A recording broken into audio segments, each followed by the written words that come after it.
দীর্ঘ 10 বছর পর লন্ডন থেকে ফিরে দেশের মাটিতে পা রাখলাম। আজকে যে বাড়িতে আসবো সেটা কাউকেই জানাইনি। ভেবেছিলাম সারপ্রাইজ দেব। বাড়িতে এসেই বাড়ির দরজার সামনে দাঁড়িয়ে আছি, আর একদিনে বাড়িটার দিকে তাকিয়ে আছি আর দেখছি কত সুন্দর করে সাজিয়েছে বাড়িটা। আমি ওপরের দিকে তাকিয়ে অবাক হয়ে ভাবি, 10টি বছর হলো আমি দেশের বাইরে গেছি, বাড়িতে কি হয়েছে না হয়েছে আমি কিছুই জানি না। যাক, বাবার ভাইয়া মিলে সেই পুরাতন বাড়িটাকে এত সুন্দর করে দোতলা ভবনে তৈরি করেছে, দেখে মনটা আমার আনন্দে ভরে গেছে। আমি বাড়িতে এসে এত সাজসজ্জা দেখব সেটা ভাবতে পারিনি। মা তো আমাকে কিছু বলেনি। যাই, ভেতরে গিয়ে দেখি, তাহলেই বুঝতে পারবো। আমি গুটি গুটি পায়ে হেঁটে বাড়ির ভেতরে প্রবেশ করলাম। বাড়ির ভেতরটা আরও সুন্দর করে সাজানো। একটু সামনে যেতেই দেখতে পাই মা, বাবা, বড় ভাইয়া আর একটা মেয়ে বধূ বেশে সেজে আছে। আর হ্যাঁ, আপনাদের তো বলাই হয়নি, এই বধূ বেশি সেজে থাকা মেয়েটি হলো আমার একমাত্র আদরের ছোট বোন রিয়া। রিয়ার যখন 6 বছর বয়স তখনই আমি লন্ডনে চলে যাই। তারপর আর কখনো দেখিনি, তাই আজকে আর চিনতে পারলাম না। আমি ধীরে ধীরে আমার মায়ের কাছে গেলাম, গিয়ে বললাম, মা, তোমরা সবাই কেমন আছো? আর এখানে কার বিয়ে হচ্ছে? কই, আমাকে তো কিছু বলোনি। আমার মা আমাকে কোনো কথা না বলেই আমাকে সেখান থেকে একটা রুমে নিয়ে যায়, আর সাথে আমার বাবা আর ভাইও আসে। আমাকে উদ্দেশ্য করে আমার মা বাবা বলে, টিপু, তুই যে দেশে আসলি, কই একবারের জন্য তো আমাদের বললি না, আর হঠাৎ করে চলে আসলি কেন? হ্যাঁ টিপু, তোর মা তো ঠিকই বলেছে। তুই হঠাৎ করে চলে আসলি কেন? তুই জানিস না আমার কত টাকা ঋণে ডুবে আছি? সে টাকা শোধ করতে আসতি। বাবা মা, আমি চাইছিলাম তোমাদেরকে আমি আসার খবরটা না জানিয়ে আসলে তোমরা অনেক সারপ্রাইজ হবে, কিন্তু দেখো ভাগ্যে কি নির্মম পরিহাস। সারপ্রাইজ দেওয়ার পরিবর্তে আমি নিজেই সারপ্রাইজ হয়ে গেলাম। মা, তোমরা জানতে চাইবে না আমি কেমন আছি? আরে তুই দেখতে ভালোই আছিস, আর তোর কোনো সমস্যা নেই, বোঝা যাচ্ছে। এখন কত টাকা এনেছিস সেই টাকা তোর মায়ের কাছে দে। বাবা, তাহলে তুই আবার কয়েকদিন পর ফিরে যাবি, আর সোনা দানা যা এনেছি সেসব কিছু আমাদের কাছে দে। আমার চোখে পানি। কত আশা ছিল সবার সাথে দেশিকে আনন্দ করব, আর আনন্দের পরিবর্তে এমনটা হবে কে জানতো। আমি মায়ের কথা জবাবে কিছু বলতে যাব, ঠিক তখন আমার ভাই রাশেদ বলে ওঠে, টিপু, তোর আইফোন আর হাতে থাকা রোয়েলেক্সের ঘড়িটি দে, আমার খুব পছন্দ হয়েছে। তুই যতদিন থাকবি ততদিন না হয় বাজার থেকে একটা ঘড়ি কিনে নিস। আমি হাত থেকে দেবার আগেই রাশেদ থাবা দিয়ে নিয়ে নেয়। আসলে আমি আইফোন আর ঘড়িটা আমার ভাইয়ের জন্য নিয়ে এসেছিলাম, কিন্তু সেটা খুশি হয়ে দিতে পারলাম না। মা, আমি তো কোনো টাকা আনতে পারিনি, বরং আমি একটা কেসে ফেসে গেছি, যেটা থেকে ছুটানোর জন্য আমার 10 লাখ টাকা লাগবে। তাই তো বাড়িতে আসলাম। আমার কাছে তো কোনো টাকা নেই, কেননা সব টাকাই তো মাসে মাসে তোমাদেরকে দিয়ে দিছি। আমার মুখে এমন কথা শুনে সবার মুখটা মলিন হয়ে যায় আর কালো অন্ধকারে ডেকে যায়। আমার বাবা মাকে বলে, দেখ বাবা, তুই যে টাকা দিছিস সবটা তো বাড়ি করতে আর দোকানের পিছুই ব্যয় হয়ে গেছে। আর কিছু জমি কিনেছি, বাকি যা ছিল তোর ছোট বোন ঋণের বিয়েতেই শেষ। তাহলে আর কি করা? সেই জমির কিছু অংশ বেচে দাও আমাকে, টাকা তো লাগবেই। দেখ বাবা, তুই এই সব বলিস না, তুই বরং আবার বিদেশে চলে যা। এই জমি আর দোকান রাশেদ আর রিয়ার নামে দলিল করা, ওরা কি তোর জন্য বিক্রি করবে? পাগলের মতো কথা বলিস। টাকা কামালাম আমি দেশের বাইরে থেকে, আর সেই টাকা দিয়ে সব কিছু করলো ভাই বোন। মা, জানো আমরা প্রবাসীরা কিভাবে থাকি? 2টা শার্ট 2টা প্যান্ট দিয়ে চালিয়ে নিতে হয় অগণিত দিন, মাসের পর মাস। তবুও নতুন কিছু কেনা হয় না, কেননা তোমাদের কাছে টাকা পাঠাতে হবে। ঈদের সময় তোমাদের মুখে হাসি ফোটানোর জন্য নিজের শপিং করার টাকাটা পর্যন্ত বাড়িতে পাঠিয়ে দিই, যেন তোমাদের ঈদটা ভালোভাবে কাটে, যেন কোনো কষ্ট না হয়। আর আমি সেখানে পুরাতন কাপড় পরেই নামাজ পড়ে আসি। জানো মা, ওখানে সবাই কত আনন্দ করে ঈদের দিনে, আর আমরা প্রবাসীরা শুধু নামাজটা পড়েই আবার দৌড়াতে শুরু করি কাজের জন্য। কেননা এই মাসে বাড়িতে 50,000 টাকা দিয়েছি, তো বাড়ি থেকে বলে সামনের মাসে আরও একটু বেশি দিস। এই বেশি টাকাটা না আমরা ঘুমিয়ে না থেকে অনেক কষ্ট করে কাজ করে বাড়িতে পাঠাই, আর দিন শেষে সে আমাদের মতো প্রবাসীদেরই বাড়িতে কোনো দাম থাকে না। আসলে মানুষ ঠিকই বলে, বিদেশে থাকা টাকা কামানোর মেশিনটা যতদিন টাকা কামাতে পারবে ততদিন পরিবারের কাছে অনেক সম্মানিত হয়ে থাকে, আর যখনই টাকা কামানো বন্ধ করে দেয় আমার মতো দেশে আসে, তখনই শুরু হয়ে যায় এমন পরিবারের অবহেলা। জানো মা, বিদেশে সেই কষ্টটা হয়তো সহ্য করা যায়, তবে তোমাদের মতো পরিবারের তো অবহেলাগুলো সহ্য করার ক্ষমতা আমাদের মতো প্রবাসীদের থাকে না। টিপু, এইসব বলে লাভ নেই। আমি আমার ভাগের কানা করিও তোকে দেব না। তোকে আমরাই তোর টাকা খরচ করে বিদেশে পাঠিয়েছি, তাহলে সব টাকা তো আমাদেরই, তাই না? হ্যাঁ, রাশেদ তো ঠিকই বলেছে। তোকে বিদেশ যাওয়ার সময় সব টাকা তো আমরাই দিয়েছি, গুনে গুনে 7 লাখ টাকা। বাহ বাবা, বাহ!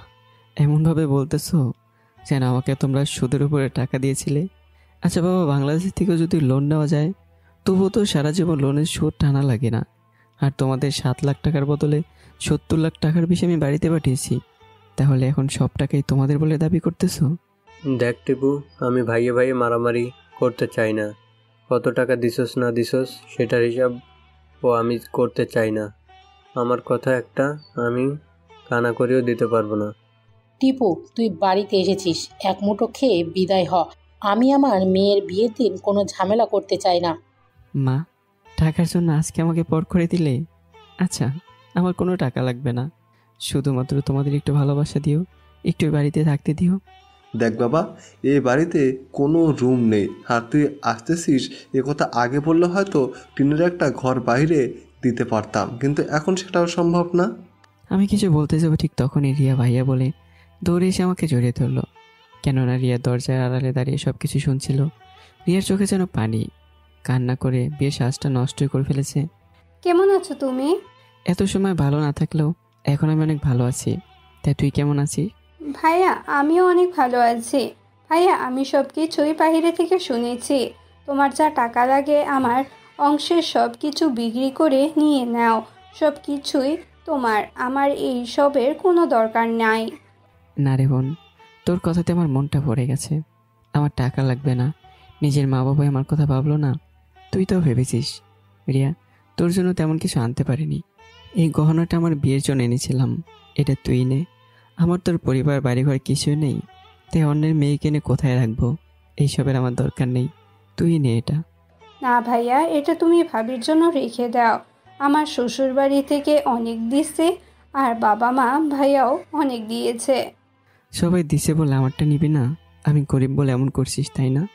আচ্ছা ভাইয়া, এমন করতে হবে না, দাও, আমি এখনই পড়ে নিচ্ছি। তুমি এমনভাবে জানলে আমি আর এমন বলতামই না। আমি অনেকটাই খুশি হই, আর রিয়াও খুশি হয়ে চলে যায়। আমি আবার আমার মাকে উদ্দেশ্য করে বললাম, তোমাদের যে আমি একটা ছেলে আছি সেটা মনে হয় সবার কাছে লুকিয়ে রেখেছো, তাই না? আমার এমন কথা জবাবে তাদের মুখে কোনো কথা নেই, একদম চুপ করে আছে। সেটা দেখে আমি নিজেই বললাম, মা বাবা, ভয় নেই, আমাকে তোমাদের সন্তান হিসেবে কারো কাছে পরিচয় দিতে হবে না। আমাকে তোমাদের বাড়িতে কিছুদিন চাকর হিসেবে হলেও থাকতে দিও। আমি কিছুদিন পরে চলে যাব, তারপর তোমাদের আর কখনো মা বাবা বলে বিরক্ত করব না, আর কোনো কিছুর ভাগও চাইব না। আর সমস্যা নেই, আমি যে কয়েকদিন থাকি সেটা ভাড়া দিয়ে থাকবো। আমি কথাটা বলে সেখান থেকে চলে আসি। স্টেডিয়ামের কিছু জায়গা পরিষ্কার করে সেখানেই শুয়ে পড়ি। আমি কখনো ভাবিনি এমন একটা দিন আমার জীবনে আসবে। হায়রে প্রবাসী, জীবনের অর্ধেকটা সময় তারা দেশের বাইরে কাটিয়ে দেয়, পরিবারের সুখের কথা ভেবে নিজের সুখকে গলা টিপে হত্যা করে। তবু আজকে প্রবাসীরা আমাদের কাছে সম্মান পায় না। তারা বাইরের দেশে কাজ করতে করতে বলে যায় যে তার বিয়ের বয়স পার হয়ে যাচ্ছে, তবুও পরিবারের লোকেরা সেটা ভাবে না। তাদের তো টাকার দরকার, ছেলের সুখ না। ওই তো বলবে বাবার 2টা বছর থাকলে আরও একটু উন্নত হবে, আমাদের 2 বছর গেলে আবারও সে একই কথা বলবে। ছেলে তো মুখ পড়ে বলতে পারে না, বুকের ভিতর কষ্ট লুকিয়ে ওটাই জমা রেখে দেয়। 15-20 বছর পার করে দেয়। তারপর যখন দেশে এসে বিয়ের জন্য পাত্রী দেখে, তখন একটাই কথা সামনে আসে, ছেলের টাকা হয়তো আছে কিন্তু বয়স বেশি, আমাদেরকে কে মেয়ে দেবে? মেয়ের জীবন নষ্ট করতে চায় না। ভাইরে, এটা গল্পের মতো মনে হলেও এটাই বাস্তবতা। প্রবাসী জীবন কতটা কষ্টের সেটা একমাত্র তারাই বোঝে, যারা প্রবাসী। সালাম জানাই সকল প্রবাসীদের, যারা নিজের জন্য না ভেবে পরের জন্য ভাবে। আমি ফ্রেশ হয়ে ব্যাগ থেকে একটা টি-শার্ট বের করেই গায়ে দিয়ে বাড়ির ভিতরে আসি। অনেক মানুষের আনাগোনা, কিন্তু আমার খোঁজ নেয়নি। আমি কষ্ট করে সামনের দিকে এগিয়ে যাওয়ার জন্য ডাক দিয়ে করে একটু সামনের দিকে এগোতেই একটা মেয়ের সাথে ধাক্কা খেয়ে মাটিতে পড়ে যাই। একটা মেয়ে বললে ভুল হবে, কেননা এজন্য আসমান থেকে নেমে আসা সাক্ষাৎক্ষণ এক পরি, আর সেই মেয়েটা আমার উপরে পড়ে যায়। আর আমি মেয়েটির দিকে একদিনে তাকিয়ে আছি। মেয়েটির আগে ফসতে ফসতে আমার উপর থেকে উঠে দাঁড়ায়। আমি মাটি থেকে উঠে দাঁড়াতেই আমার গালে ঠাস ঠাস করে মেয়েটি চর বসিয়ে দেয় আর চিৎকার করে বলতে থাকে, শালা হনুমানের বাচ্চা, দেখে চলতে পারিস না? মেয়ে দেখলে গায়ে পড়তে ইচ্ছা করে, তাই না? দেখে তো মনে হচ্ছে কোনো রেপ কেসের আসামি। মনে হচ্ছে এখনই জেল থেকে মুক্তি পেয়ে বাইরে এসেছিস। আসলে ম্যাডাম আমি দেখতে পাইনি। আপনার সাথে ধাক্কা খাওয়ার জন্য আমি আন্তরিকভাবে দুঃখিত। শালা খ্যাত একটা, যা আমার চোখের সামনে থেকে। তোকে যেন আমার চোখের সামনে আর না দেখি। গা থেকে মনে হচ্ছে বিচ্ছিরি গন্ধ আসছে। ছি।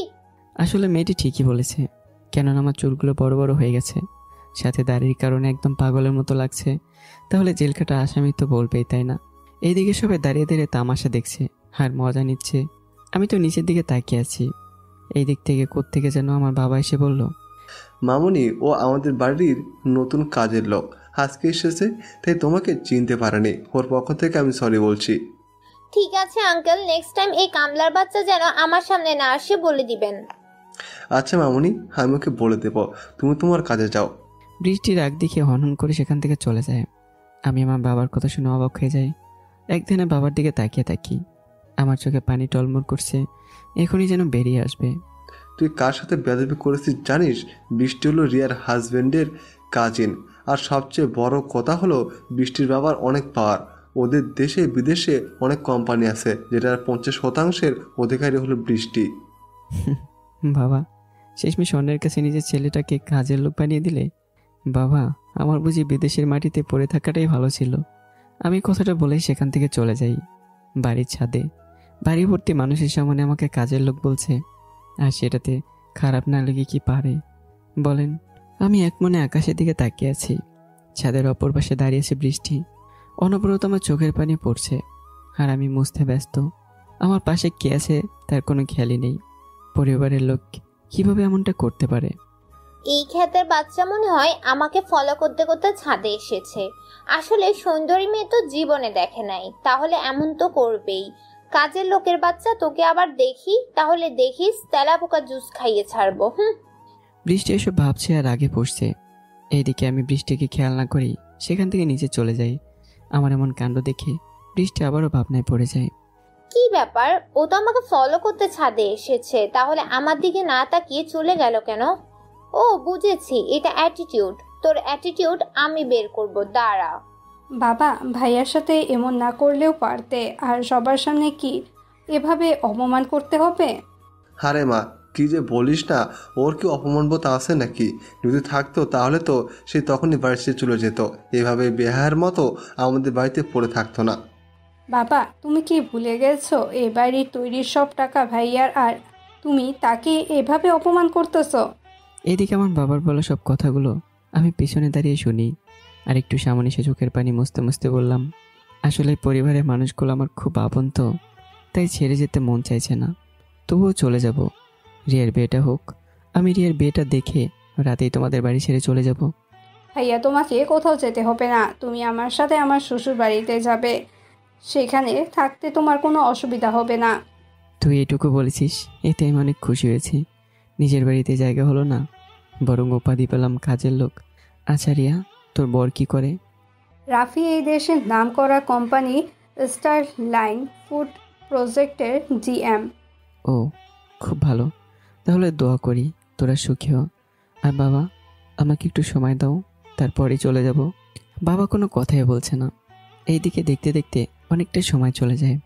আমি রুমে শুয়ে আছি, খুব ক্ষুধা লেগেছে, তবুও কেউ খেতে বলেনি। এদিকে বৃষ্টির খুব পানির পিপাসা পায়, কিন্তু বৃষ্টি কাউকে পাচ্ছিল না, তাই খুঁজতে খুঁজতে আমার রুমে চলে আসে। আহা আহা, কত মজা! বাড়ির কাজের লোক হয়ে কাজ না করে এমন ভাবে শুয়ে আছি যেন বাড়ির মালিক তুই নিজেই। বৃষ্টির কথা শুনে আমি তাড়াতাড়ি উঠে বসি আর বললাম, আরে ম্যাডাম, আপনি এখানে কেন? আর এমনি আমি একটু শুয়ে আছি। হয়েছে, তোর কথা শোনার জন্য আমি এখানে আসিনি, বুঝেছিস? আমার খুব পানি পিপাসা পেয়েছে, তাই কাউকে না পেয়ে এসেছি তোকে দেখে। এখন তুই গিয়ে তাড়াতাড়ি আমার জন্য পানি নিয়ে আয়। ঠিক আছে ম্যাডাম, আমি এক্ষুনি যাচ্ছি, আপনি একটু দাঁড়ান কেমন? আমি কথাটা বলে পানি আনার জন্য যাই, কিন্তু বাইরে এসে বিপাকে পড়ি। জগ গ্লাস কোথা থেকে নেব, আর পানি সাপ্লাই বা কোথায়, কেননা আমি তো কিছুই জানি না। তাই বাইরে দাঁড়িয়ে থেকে কাউকে জিজ্ঞাসা করতে, কিন্তু কপাল খারাপ, কেউ আমার সামনে পড়ে না। এইদিকে আমার দেরি দেখে বৃষ্টি রেখে বাইরে আসে, আর বাইরে এসে দেখে আমি দাঁড়িয়ে আছি খালি হাতে। বৃষ্টি সহ্য করতে না পেরে পিছন থেকে সামনে এসে একটা চট দিয়ে বলল, তোকে তোকে সামান্য পানি আনতে বলেছি, আর তুই বাড়ির চাকর হয়ে তুই কিনা আমার জন্য পানি না এনে এখানে দাঁড়িয়ে আছিস? তোর সাহস তো কম না। আসলে ম্যাডাম হয়েছে কি, আমি পুরো কথা শেষ করার আগেই আমার বাবা পিছন থেকে বলে ওঠে, মামুনি, এই ছোট লোকটা তোমার সাথে আবার কি করেছে বলো তো? আমি ওর পিঠের চামড়া তুলে নেব। দেখেন না আঙ্কেল, আমার খুব পানি পিপাসা পেয়েছে দেখে কাউকে না পেয়ে ওকে পানি আনতে বলি, আর ও পানি আনবে বলে এখানে দাঁড়িয়ে দাঁড়িয়ে তামাশা দেখছে। আমার কথা শুনে বাবা আমার গালে একটা চড় বসিয়ে দেয়। বৃষ্টির চরে হয়তো আমার তেমন কষ্ট হয়নি, কিন্তু এখনকার চরে আমার কলিজে যেন ফেটে যাচ্ছে। আমার বাবা রাগে কটমট করতে করতে বলল, তোকে এই বৃষ্টি পানি আনতে বলেছে, আর তুই পানি না এনে এখানে দাঁড়িয়ে আছিস কেন? আমি তো আজকে নতুন, কোথায় জগ গ্লাস আর পানি সাপ্লাই জানি না তো, তাই এখানে দাঁড়িয়ে আছি। জানিস না তো আমাকে বললি না কেন? আসলে তোদের মতো মানুষের এই একটাই দোষ, সুযোগ পেলেই কাজে ফাঁকিবাজি করিস। আঙ্কেল, এমন অকর্মা কাজের লোককে বাড়ি থেকে বের করে দিন, তাহলেই ভালো হবে। ঠিক আছে মা, এই তুই এখনই আমার বাড়ি থেকে বেরিয়ে যা। আমার বাড়িতে তোকে যেন আর দেখতে না পাই। কথাটা বলে আমার বাবা চলে যায়, আর আমি তো অবাক হয়ে দাঁড়িয়ে আছি। আর এদিকে বৃষ্টি আবারও আমাকে বলে ওঠে, কি রে, যাচ্ছিস না কেন? তাড়াতাড়ি যা, তোকে দেখলেই আমার কেমন কেমন লাগে, শালার খ্যাত একটা। আমি কোনো কথা না বলে সেখান থেকে চলে আসি রুমে এসে ব্যাগ নিয়ে বাইরে যাই। আমার বাবা মা ভাই দাঁড়িয়ে আছে। আপনাদের মনে যদি কোনো কষ্ট দিয়ে থাকি তাহলে আমাকে ক্ষমা করে দেবেন। আমি অনেক খারাপ একটা ছেলে। আমার বাবা মা যদি জন্মের সময় আমাকে মেরে ফেলতো তাহলে ভালো হতো, এত কষ্টটা আর আমাকে পেতে হতো না। ভালো থাকবেন সবাই। আমি চোখ মুছতে মুছতে বাড়ি থেকে বেরিয়ে যাই। এদিকে রিয়া চোখের জল মুছতেছে, কেননা তার কোনো কিছু করার নেই আমার জন্য। ওর মা বাবা ভাই একটা বারের জন্য আমার দিকে ফিরে তাকায়নি। এদিকে বৃষ্টি উপর থেকে দেখছে আর ভাবছে, কি ব্যাপার, ছেলেটা কি সত্যি সত্যি চলে গেল? আমি এত কিছু বললাম অথচ কোনো প্রতিবাদ করলো না। না, এই ছেলেটাকে তো কাজের লোক মনে হচ্ছে না, নিশ্চয়ই কোনো একটা রহস্য আছে, এটা আমাকে জানতেই হবে। বৃষ্টি এসব ভাবতে ভাবতে রিয়ার কাছে আসে আর রিয়াকে বলে, ভাবি, একটা কথা বলতে চাই। বলো, কি কথা বলতে চাও? আর তোমাকে তো ওই কাজের লোকটা বিরক্ত করবে না, সে তো চলে গেছে। না, ঠিক সেটা না, আমি এত কথা বলেছি অথচ ও কিছুই বলেনি। তোমার বাবা চলে যেতে বললো আর সে কাঁদতে কাঁদতে চলেই গেল। সে কি আসলে এই বাড়ির কাজের লোক? উনি এই বাড়ির সবার কাছে কাজের লোক, কিন্তু আমার কাছে উনি আমার মায়ের পেটের আপন ভাই। রিয়ার মুখে ভাই কথাটা শুনে বৃষ্টির যেন হুঁশ উড়ে যায়। বৃষ্টি অবাক হয়ে রিয়াকে আবারও জিজ্ঞাসা করে, কি বলছো ভাবি? টিপু তোমার ভাই? তাহলে সবাই কেন কাজের লোক বললো? জানি না, সবার ইচ্ছা হয়েছে তাই বলেছে। তোমার ইচ্ছা হলে তুমিও বলতে পারো, না হয় বাজে ছেলে ও বলতে পারো, কেননা ভাইয়া তো তোমার সাথে বাজে ব্যবহার করেছে। বৃষ্টি আর কিছু না বলে সেখান থেকে চলে যায়। বৃষ্টিকে খুব করে ভাবাচ্ছে, কেন আমাকে বাড়ির সবাই কাজের লোক বলে পরিচয় দিল। এভাবে দেখতে দেখতে বিয়ের কাজ শেষ হয়ে যায়। এদিকে আমি ঢাকায় এসে একটা বস্তিতে ঘর ভাড়া করে থাকি, কেননা আমাকে পরিবারের কষ্টটা বুঝতে হবে। আমি পকেট থেকে ফোন বের করে কাউকে ফোন দিই আর খাবার দিয়ে যেতে বললাম। কিছু সময় পর খাবার চলে আসে। আমি খাবার খেয়ে নেই। আমি ইচ্ছে করলে আমার বাড়িতে উঠতে পারতাম, কিন্তু উঠিনি। আমি তো আমার পরিবারের কাছে ফকির, তাই কিছুদিন এমনভাবেই থাকবো। আমি কাউকে বুঝতে দেব না যে আমি আসলে আর কে কোম্পানির সিইও। আমি বিছানায় শুয়ে আছি, তখনই আমার ফোনে একটা কল আসে। কলটা করেছে আমার বন্ধু শাহিন। হ্যাঁ শাহিন, বল, কেন কল দিয়েছিস? বাড়িতে গিয়ে আমাকে ভুলে গিয়েছিস তাই না? আমার সাথে তো একটুও কথা বললি না। কি আর কথা বলবো রে ভাই, যার মনে কষ্ট থাকে সে তো কষ্টের আঘাতটা বুঝে। ওই কি হয়েছে তোর? একটু খুলে বল, আমি কেমন জানি রহস্যের গন্ধ পাচ্ছি। আমি তারপর শাহিনের জোড়াজুড়িতে আমার সাথে ঘটে যাওয়া সব ঘটনা তাকে খুলে বললাম। সেটা শুনে তো সে কান্না করে দেয়। বন্ধু, তোকে বাংলাদেশে আর থাকতে হবে না, আজকেই বিমান নিয়ে চলে আয়। আর ওই বৃষ্টির বাচ্চাকে তো আমি দেখে নিব। ওদের কোম্পানির সাথে আমাদের কোম্পানির একটা ডিল আছে না, সেটা দেব না। না রে বন্ধু, আমি কারোর সাথে মলমালিন্য করতে চাই না। মেয়েটা আমার সাথে খারাপ ব্যবহার করেছে, মেয়ের বাবা মা তো আর করেনি। ও বুঝতে পারছি, তুই ওই মেয়েকে ভালোবেসে ফেলেছিস, তোর মনটা কেড়ে নিয়ে গেছে ওই মেয়েটি, তাই তো এই কথা বলছিস। আমি ভালোবাসলে কি হবে? সে তো আমাকে জেল কাটা আসামি বলেছে। বলবো না কেন? 2 মাস ধরে চুল দাড়ি না কেটে বড় করলে তো জেল খাটা আসামিও বলবে তোকে দেখে ভূতের মতো লাগছে। এইভাবে দুই বন্ধু আরও অনেক কথা বলি, তারপর ফোন কেটে দিই। আপনাদের মনে হয়তো বা প্রশ্ন আসছে, যে আমি আসলে কে আর শাহিনী বা কে। তাহলে শুনুন, আমি হলাম RK কোম্পানির সিইও আর টপ ধনীদের মধ্যে একজন। আর শাহিন আমার কোম্পানি দেখাশোনা করে। তারপর আমি রাতে ঘুমিয়ে পড়ি আর সকালে পাখির কিচিরমিচির আওয়াজে আমার ঘুম ভেঙে যায়। ঘুম থেকে উঠে ফ্রেশ হয়ে বাইরে নাস্তা করতে যাই। আমি মেন রাস্তা ধরে একটা চার দোকানে বসে কেক আর চা নিয়ে খাচ্ছি। কতদিন হলো এমনভাবে খাই না। আর এদিকে বৃষ্টি আর ওর চাচাতো বোন পলি একটা কাজে সকাল সকাল ওই রাস্তা দিয়ে যাচ্ছে। বৃষ্টি আমাকে দেখে গাড়ি থামিয়ে বলে, পলি আপু দেখ, ওই যে চা দোকানে বসে চায়ের কাপে বিস্কুট ডুবিয়ে খাচ্ছে, ওইটা হলো রিয়া ভাবির ভাই। কি বলিস? এমন একটা ভূত ভাবির ভাই? আমার তো ভাবতে কেমন লাগছে। আরে আমি কালকে কত অত্যাচার করেছি ওর উপরে, কিন্তু সে কিছুই বলেনি। সব থেকে আজব কথা হলো ওর পরিবারের সবাই ওকে কাজের ছেলে বলে, আর আমাদের কাছে তো বলেছে তাদের এক ছেলে এক মেয়ে। আমার মনে হয় একটা রহস্য আছে এর মাঝে। এখন এই কাহিনী না করে যে কাজে যাচ্ছি সেই কাজে চল। ওকে দেখেই বোঝা যায় ও একটা কাজের লোক। চল, এসব কিছু ভেবে আমাদের কোনো লাভ নেই। তবে একটা জিনিস কিন্তু দেখার আছে, টিপু অনেক কিউট। জানি না অমন পাগলের মতো থাকে কেন। বুঝি মনে মনে ঠিকই পছন্দ করিস আর সামনে বকাবকি করিস। তোর বয়ফ্রেন্ড অনেক বড় লোক, এমন তো করবা। আচ্ছা চলো, যা হবার তা পরে হবে, সেটা পরেও দেখা যাবে। আগে তো কাজটা করে আসি। তারপর বৃষ্টি আর পলি গাড়ি নিয়ে যায়।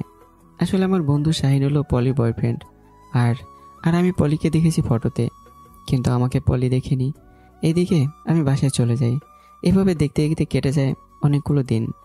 একদিন রিয়া বাড়িতে গিয়ে দেখে ওর ভাইয়া ওর বাবা মায়ের সাথে খারাপ ব্যবহার করছে।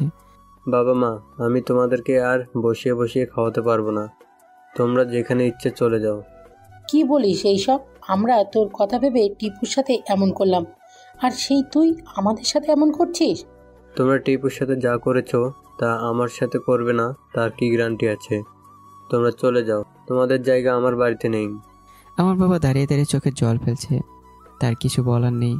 এটা যে তাদের আমার সাথে করা পাপের শাস্তি, এটা তো ভোগ করতেই হবে। টিপুর মা, চলো আমরা এই বাড়ি ছেড়ে চলে যাই। এখানে থাকলে কষ্টের অত্যাচার শেষ করে দেবে আমরা টিপুর সাথে যা করেছি সেটার তুলনায় এটা কিছুই না। তুমি একদম ঠিক বলেছ। আমরা টিপুকে ঠকিয়ে ওকে বড্ড একা করে দিয়েছিলাম, আজকে তার প্রতিদান পেলাম। রিয়া দরজায় দাঁড়িয়ে সবকিছু শুনছিল আর ভেতরে আস্তে আস্তে বলে, হ্যাঁকেই বলে আল্লাহর লীলা খেলা, বোঝা বড়ই দেয়। সেদিন তো বড় ভাইয়ার সঙ্গে দিয়ে ছোট ভাইয়ার সাথে যা নয় তা ব্যবহার করেছ, আজকে কান্না করছো কেন? তোমাদের চোখে তো পানি মানায় না? ভাইয়া কত করে শুধু আমার বিয়েটা দেওয়ার জন্য এই বাড়িতে থাকতে চেয়েছিল, সেটাও তোমরা দিলে না। রিয়া, এইভাবে বলিস না। আমরা আমাদের ভুল বুঝতে পেরেছি, আমরা আমাদের পাপের শাস্তি পাচ্ছি। মা, কষ্ট আরও পাবে যে ছেলেটা দিনের পর দিন না খেয়ে কাজ করে একটু একটু করে টাকা জমিয়ে বাড়িতে পাঠিয়ে তোমাদের খুশি করেছে। সে ছেলের মুখে হাসির বদলে কষ্টে দিয়েছ তোমরা। তোমাদের এই পাপের জন্য আল্লাহ হয়তো ক্ষমা করবেন না। ভাইয়া তো দূরেই থাকলো। আর ভাইয়া, তুমি এতটা নীচ কবে থেকে হয়েছ? তুমি তো আগে এমন ছিলে না। বোন রে, পরিস্থিতি মানুষকে বদলে দেয়, আমিও সেইভাবে বদলে গেছি। ভাইয়া, পরিস্থিতি কখনো মানুষকে বদলাতে পারে না, বরং মানুষ নিজেকে বদলানোর জন্য এমন পরিস্থিতি তৈরি করে। ভাইয়া যে সন্তান বাবা মাকে কষ্ট দেয়, সে সন্তান কখনো সুখী হতে পারে না। টিপু তো মা বাবার সুখের জন্য নিজের সুখকে বলিদান দিয়েছে। কই, ওর কপালে তো কষ্ট ছাড়া আর কিছু নেই। সে তো প্রতিটি মুহূর্তে কষ্ট পায়। রিয়া এইভাবে ওর ভাইকে অনেক বোঝায়, কিন্তু কোনো কাজ হয়নি। পরে বাবা মায়ের এমন কষ্ট দেখে রিয়া তার সাথে ঢাকায় নিয়ে আসে। মারে, তুই না গেলে হয়তো আমাদের যে কি হতো তা আল্লাহ জানে। রাশেদ সব সময় আমাদের ওপর অত্যাচার করতো, সারাদিন কাজ করিয়েও ঠিক মতো খেতে দিত না। মা, এসব বলে আর কি লাভ? এখন এসব বাদেও জানি না ছোট ভাইয়া কোথাও চলে গেছে। এই দেশে আছে নাকি লন্ডনে চলে গেছে। হুঁরে মা, আল্লাহর কাছে দোয়া করি টিপু যেন সব সময় ভালো থাকে। এইভাবে কথা বলতে বলতে ওরা রিয়াদের বাসায় চলে আসে। আসলে জনির বাবা মা নেই, জনি একাই থাকে রিয়াকে নিয়ে। আর এখানে শ্বশুর শাশুড়ি সঙ্গী হলো। আর এদিকে বিকেলে আমি একটা পার্কে বসে আছি। হঠাৎ বৃষ্টি আমাকে দেখে আর পলিকে বলে, আচ্ছা পলি, টিপুকে আমি যেখানে যাই সেখানেই দেখতে পাই কেন? টিপু আমাকে কোনো জাদু করেছে? ওরে আমার বোন, তোকে তো জাদুই করেছে ওই দাড়িওয়ালা পাগল বেড়া। তোর কি রুচি বলতে সব কিছু শেষ হয়ে গেছে? এমন একটা খ্যাত ছেলেকে পছন্দ করিস? প্রেম যদি করতেই হয় আমার বয়ফ্রেন্ডের মতো দেখতে সুন্দর একটা ছেলে দেখে কর, তাহলে তোর লাইফ সেটেল। আমার এই পাগলটাকেই কেমন জানি অনেক ভালো লাগে। চলো না একটু গিয়ে ক্ষমা চেয়ে নিই।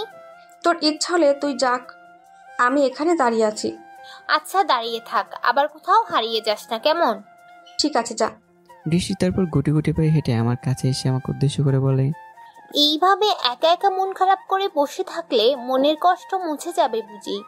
বৃষ্টির কথা শুনে আমি পেছনে তাকিয়ে তো অবাক, আবার অনেকটা খুশিও হই। কেননা আমি তো মনে মনে প্রথম দেখাতেই ভালোবেসে ফেলেছি বৃষ্টিকে। আরে ম্যাডাম, আপনি এখানে কিভাবে, আর আমাকে দেখলেন কেমনে? আসলে আমি আগে সবকিছুর জন্য সরি। রিয়া ভাবের মুখে আপনি তার ভাই শুনে আমার অনেক কষ্ট হয়েছে। প্লিজ আমাকে ক্ষমা করে দিন। আরে আপনি তো আমার সাথে কোনো অন্যায় করেননি, তাহলে ক্ষমা কথাটা আসছে কোত্থেকে? এই যে আমার উপর রেগে না থাকলে তো সুন্দর করে তুমি করে বলতেন, রেগে আছেন বলে আপনি করে বলছেন। আচ্ছা নাও, তুমি করে বলছি। তো কেমন আছো?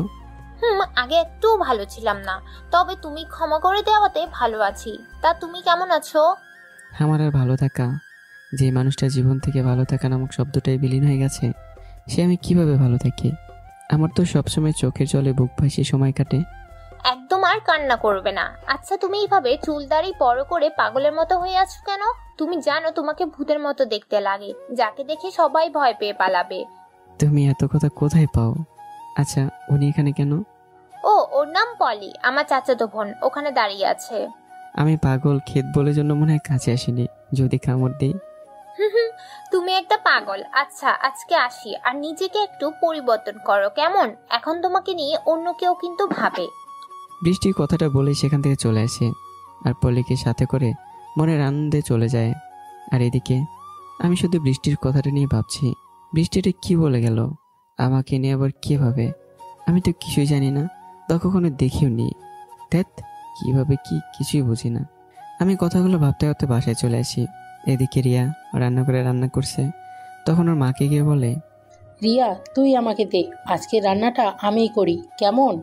যেটা বলছো এইটাই অনেক। ভুলেও এই কথাটা দ্বিতীয়বার বলবে না, আমি কিন্তু একদম সহ্য করব না।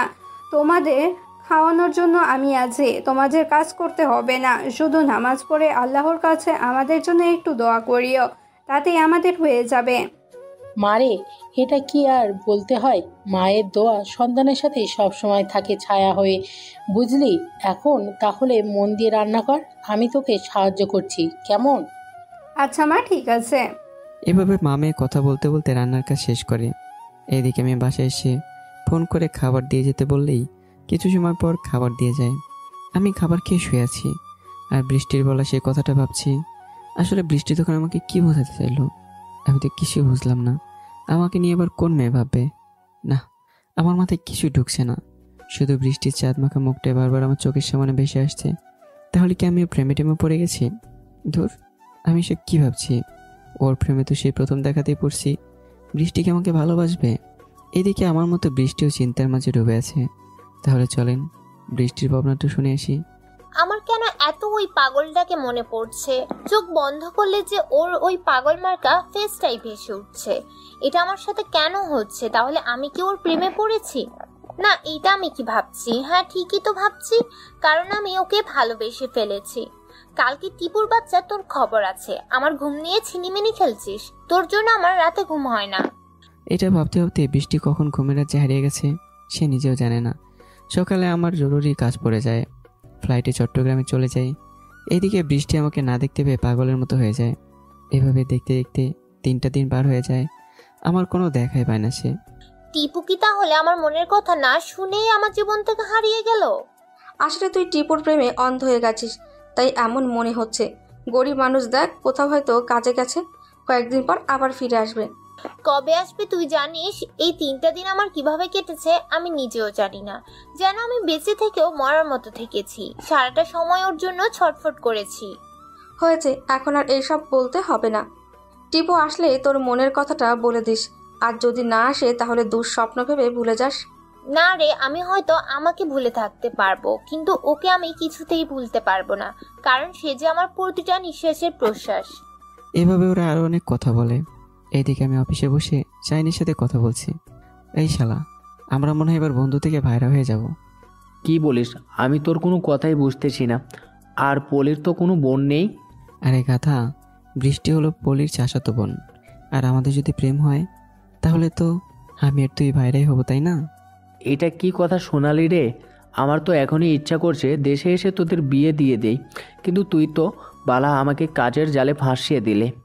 আমার এখানকার কাজ শেষ হয়ে গেছে। আমি আজকে ঢাকায় ফিরে যাব। কেননা আমি অনেক কষ্টের পর আমার পরিটাকে কয়েকদিন ভুলে থাকতে পেরেছি। তবে আর পারবো না। বুকের বাঁ পাশটায় খুব করে কষ্ট হয় রে। ও, শুধু তোর কষ্ট হয় তাই না? আমার বুঝি কোনো কষ্ট হয় না বলার জন্য?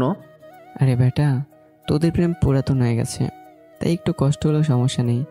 কিন্তু আমার প্রেম তো এখনো হয়েই ওঠেনি। তার আগে যদি হারিয়ে যায় তাহলে আমি বেঁচে থেকেও মরে যাব। হয়েছে, আর বলতে হবে না, আমি তোর মনের কষ্টটা বুঝি। আচ্ছা, তুই তাহলে আজকেই ঢাকায় চলে যা, আর গিয়ে বৃষ্টিকে তোর মনের কথা বলে দিবি। ঠিক আছে, তবে আমার সম্পর্কে তুই কাউকে কিছু বলবি না। আমি কাউকে জানাতে চাই না আমার সম্পর্কে। ওকে বন্ধু, ঠিক আছে। আর শোন, আমি কবে আসতে পারবো সেটা একটু ভেবে দেখ। কতদিন হলো পলিকে চোখের সামনে দেখি না। আহারে বন্ধুকে, আমার কত কষ্ট, তাই না? আশা ছেড়ে দাও, কোনো লাভ নেই।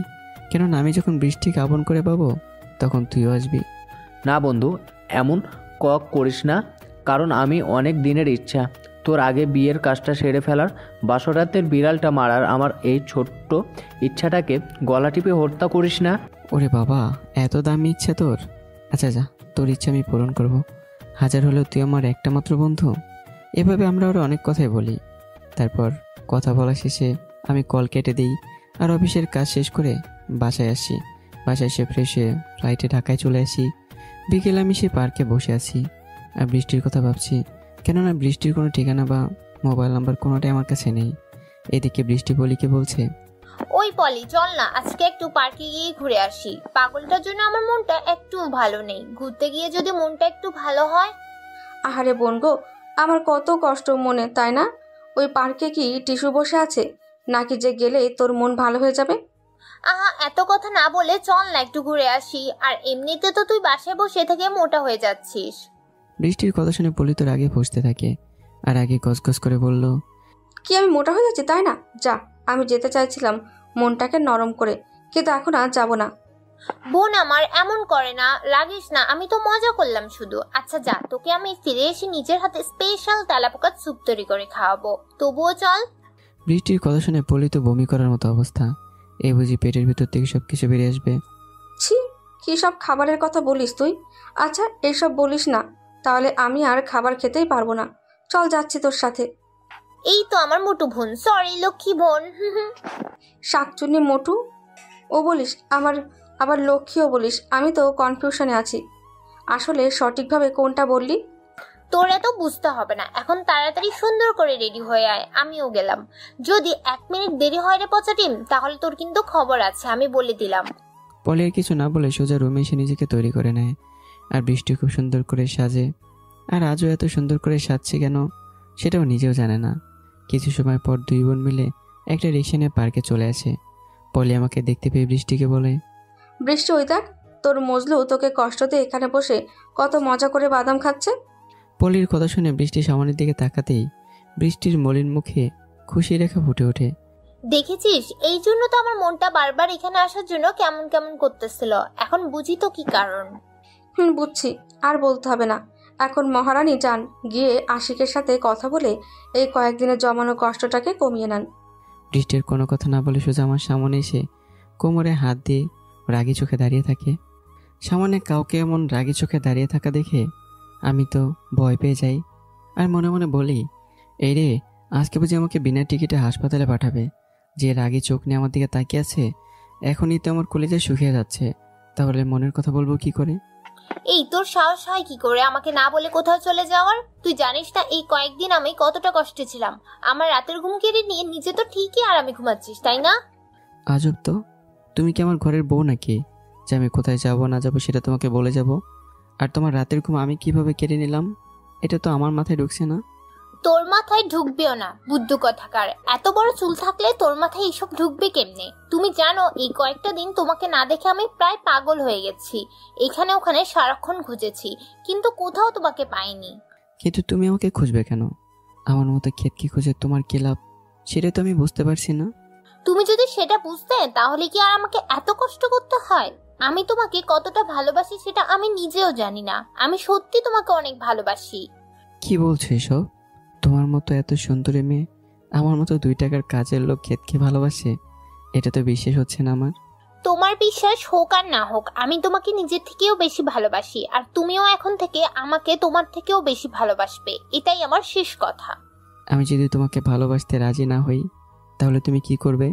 নিশ্চয়ই আত্মহত্যা করে চেষ্টা করবে, বা তোমার বাবাকে বলে আমাকে পুলিশে ধরে শাস্তি দিবে। দূর পাগল নাকি তুমি? আমি এত কষ্ট কেন করব? তুমি যদি আমাকে ভালো না বাসো তাহলে আমি এখানে বসেই কান্না করব। আরে মেয়ে বলে কি? আমি জানি সবাই ভালোবাসা না পেলে সুইসাইড করে, আরও কত কি করে, আর তুমি সেই সব না করে কান্না করবে? এটা ভালোবাসা পাবার কোন টেকনিক? ওহ, বুঝে না বুদ্ধ একটা। আমি যদি সুইসাইড করি তাহলে তোমাকে রেখেই পরপারে চলে গেলাম, তাহলে তো আমার কোনো লাভ হবে না। আবার তোমাকে পুলিশে ধরিয়ে দিলে আমি কষ্ট পাবো, আর আমি যদি কান্না করি তাহলে আমার চোখের পানি দেখে তোমার মনটা গলে আমার জন্য ভালোবাসা তৈরি হবে। ওরে বাবা, এত দূর! কিন্তু ম্যাডাম, আমাকে ভালোবাসলে আমি তো তোমাকে রোজ রোজ দামি রেস্টুরেন্টে বসে খাওয়াতে পারবো না, বাইকে চেপে শহরের অলিগলিতে ঘুরতে পারবো না, মাসে মাসে শপিং করাতে পারবো না, তোমাকে কোনো দালান করে রাখতে পারবো না। আমাকে দামি কোনো রেস্টুরেন্টে খাওয়াতে হবে না, তুমি 10 টাকার বাদাম আর ফুচকা খাওয়ালেই হবে। বাইকে করে ঘোরাতে হবে না, মাঝে মাঝে রিক্সা করে আমার হাতে হাত রেখে ঘুরে বেড়ালেই হবে। বিশাল দালান কোঠায় রাখতে হবে না, কুড়িঘরে নিয়ে রাখলেও হবে। আমাকে নিয়ে সিনেমা হলে বসে সিনেমা দেখতে হবে না, আমাকে নিয়ে ওই চাঁদনি রাতে তোমার কাঁধে মাথা রেখে চাঁদ দেখার সুযোগ দিলেই হবে। বড্ড বেশি ভালোবাসি যে তোমাকে। লাভ ইউ সোনা। আমি যেন বৃষ্টির এমন কথা শুনে কথা বলার ভাষায় হারিয়ে ফেলেছি। আমি কখনো ভাবিনি যে বৃষ্টি আমাকে এতটা ভালোবাসে। আমি আর কিছু না বলে পাশ থেকে একগুচ্ছ ফুল নিয়ে বৃষ্টির সামনে হাঁটু গেড়ে বসে পড়ি। আমি যে তোমাকে সেই প্রথম দেখাতে ভালোবেসে ফেলেছি, কিন্তু তোমাকে বলার কখনো সাহস হয়নি আমার। আজ বলছি, তুমি শুধু আমার, তুমি আমার চাঁদনি রাতের চাঁদ দেখার সাথী। তোমাকে ছাড়া আমার যেন নিজেকে নিঃস্ব বলে মনে হয়। আমি তোমাকে আমার থেকেও বেশি ভালোবাসি। আই লাভ ইউ রাগওয়ালি। বৃষ্টি খুশি হয়ে আমার হাত থেকে ফুলগুলো নিয়ে নেয় আর আমাকে জড়িয়ে ধরে কিছু সময় পর ছেড়ে দেয়। আচ্ছা, আমাকে তুমি রাগওয়ালি বললে কেন? আমি কি তোমার সাথে খুব বেশি রাগ দেখাই? আরে তোমার ওই রাগী চেহারাটা এখন আমার মুখের সামনে বেশি উঠলে ভয় লাগে। আমি যে তোমার ওই রাগী চেহারাটাকে বেশি ভালোবাসি, তাই তো তোমাকে রাগওয়ালি বলতে ভালো লাগে। আমার আর বৃষ্টির এমন প্রেম দেখে পলি যেন সহ্য হচ্ছে না, তাই আমাদেরকে উদ্দেশ্য করে বলল, বৃষ্টি, এত বেশরম না হয়ে আশেপাশের লোকজন থেকে একটু কাজ কর। কেমন এমনভাবে চিপকে আছিস যেন ছেড়ে দিলেই হারিয়ে যাবে? বারে, আমার জিনিস আমার কাছে রাখবো না, এটা হয় নাকি? আর কত কষ্ট করে ওকে কাছে পেয়েছি, এখনো যদি অবহেলা করে দূরে রাখি তাহলে যদি আবার হারিয়ে যায়, তাহলে তখন কোথায় পাবো আমার কলিজাটাকে? তোর সাথে কথা বলে পারবো না। এবার প্রেম করা শেষ হলে বাসায় চল। আমার গা জ্বলছে তোদের এমন রোমান্টিক প্রেম দেখে। আহারে, আমার বোনের কত কষ্ট হচ্ছে, তাই না গো? তাড়াতাড়ি শাহিন ভাইয়াকে আসতে বল, তাহলে আমাদের প্রেম দেখে এমন ভাবে জ্বলতে হবে না। আমি কি আর কম বলি নাকি ওকে আসতে? কিন্তু শাহিন তো আসতেই পারে না, কারণ তার একটা বদমাইশ বন্ধু আছে না। সেটা কত খচ্চর বেটা, নিজেও প্রেম করবে না, আবার ওর বন্ধুকেও প্রেম করতে দিবে না। ওই বেটা শালার জন্যই আমার জানটা আমার কাছে আসতে পারে না। শালার ব্যাটারে যদি কাছে পাইতাম রে বোন, তাহলে কী যে করতাম আল্লাহই জানে। পলির কথা শুনে আমার তো বৃদ্ধ মানুষের মতো কাশি উঠে যায়। তাই নিজেকে অনেক কষ্টে সামলিয়ে পলিকে উদ্দেশ্য করে বললাম, আইসে মহারানী ভিক্টোরিয়া তার বন্ধুকে খেলাতে। আমি বলি কি শালিকা, তোমার প্রেমের পাওয়ার ফুরাই গেছে, তাই তো সে দেশে আসে না। এখন দোষ দিচ্ছ ওর বন্ধুর মতো ভালো মানুষটার। বন্ধুর মতো ভালো মানুষ একটা পাবে না। উফ, আইছে রে, কি আমার ভালো মানুষ রে। শালা ভালো মানুষ না ছাই, ও যদি আমাদের কষ্টটা বুঝতো তাহলে তো হতোই। আচ্ছা শালিকা, দেখি তোমার হাতটা দাও তো, একটু দৌড়ে দেখি কি আছে। আমার কথা শুনে বৃষ্টি তো আমার দিকে রাগি লোক নিয়ে তাকায়, আর এদিকে পলি তো চারপাশে লাঠি খুঁজতেছে। তোমার সাহস তো কম না? আমার মতো এত সুন্দর একটা গার্লফ্রেন্ডের নরম হাত রেখে তুমি আমার বোনের হাত ধরতে চাচ্ছ? আরে বৃষ্টি, তোর এই বয়ফ্রেন্ড হলো লুচ্চা সর্দার, তাই বলি কি আমাকে একটু সাইড দেই। শালাদ বেটারে হাত ধরার মন মানসিকতা বের করি এই লাঠি দিয়ে। না থাক, লুচ্চার হোক যাই হোক, জানুটা তো আমারই। এখন ওকে কষ্ট দিলে সেই কষ্টর তো আমার কলিজায় গিয়ে লাগবে।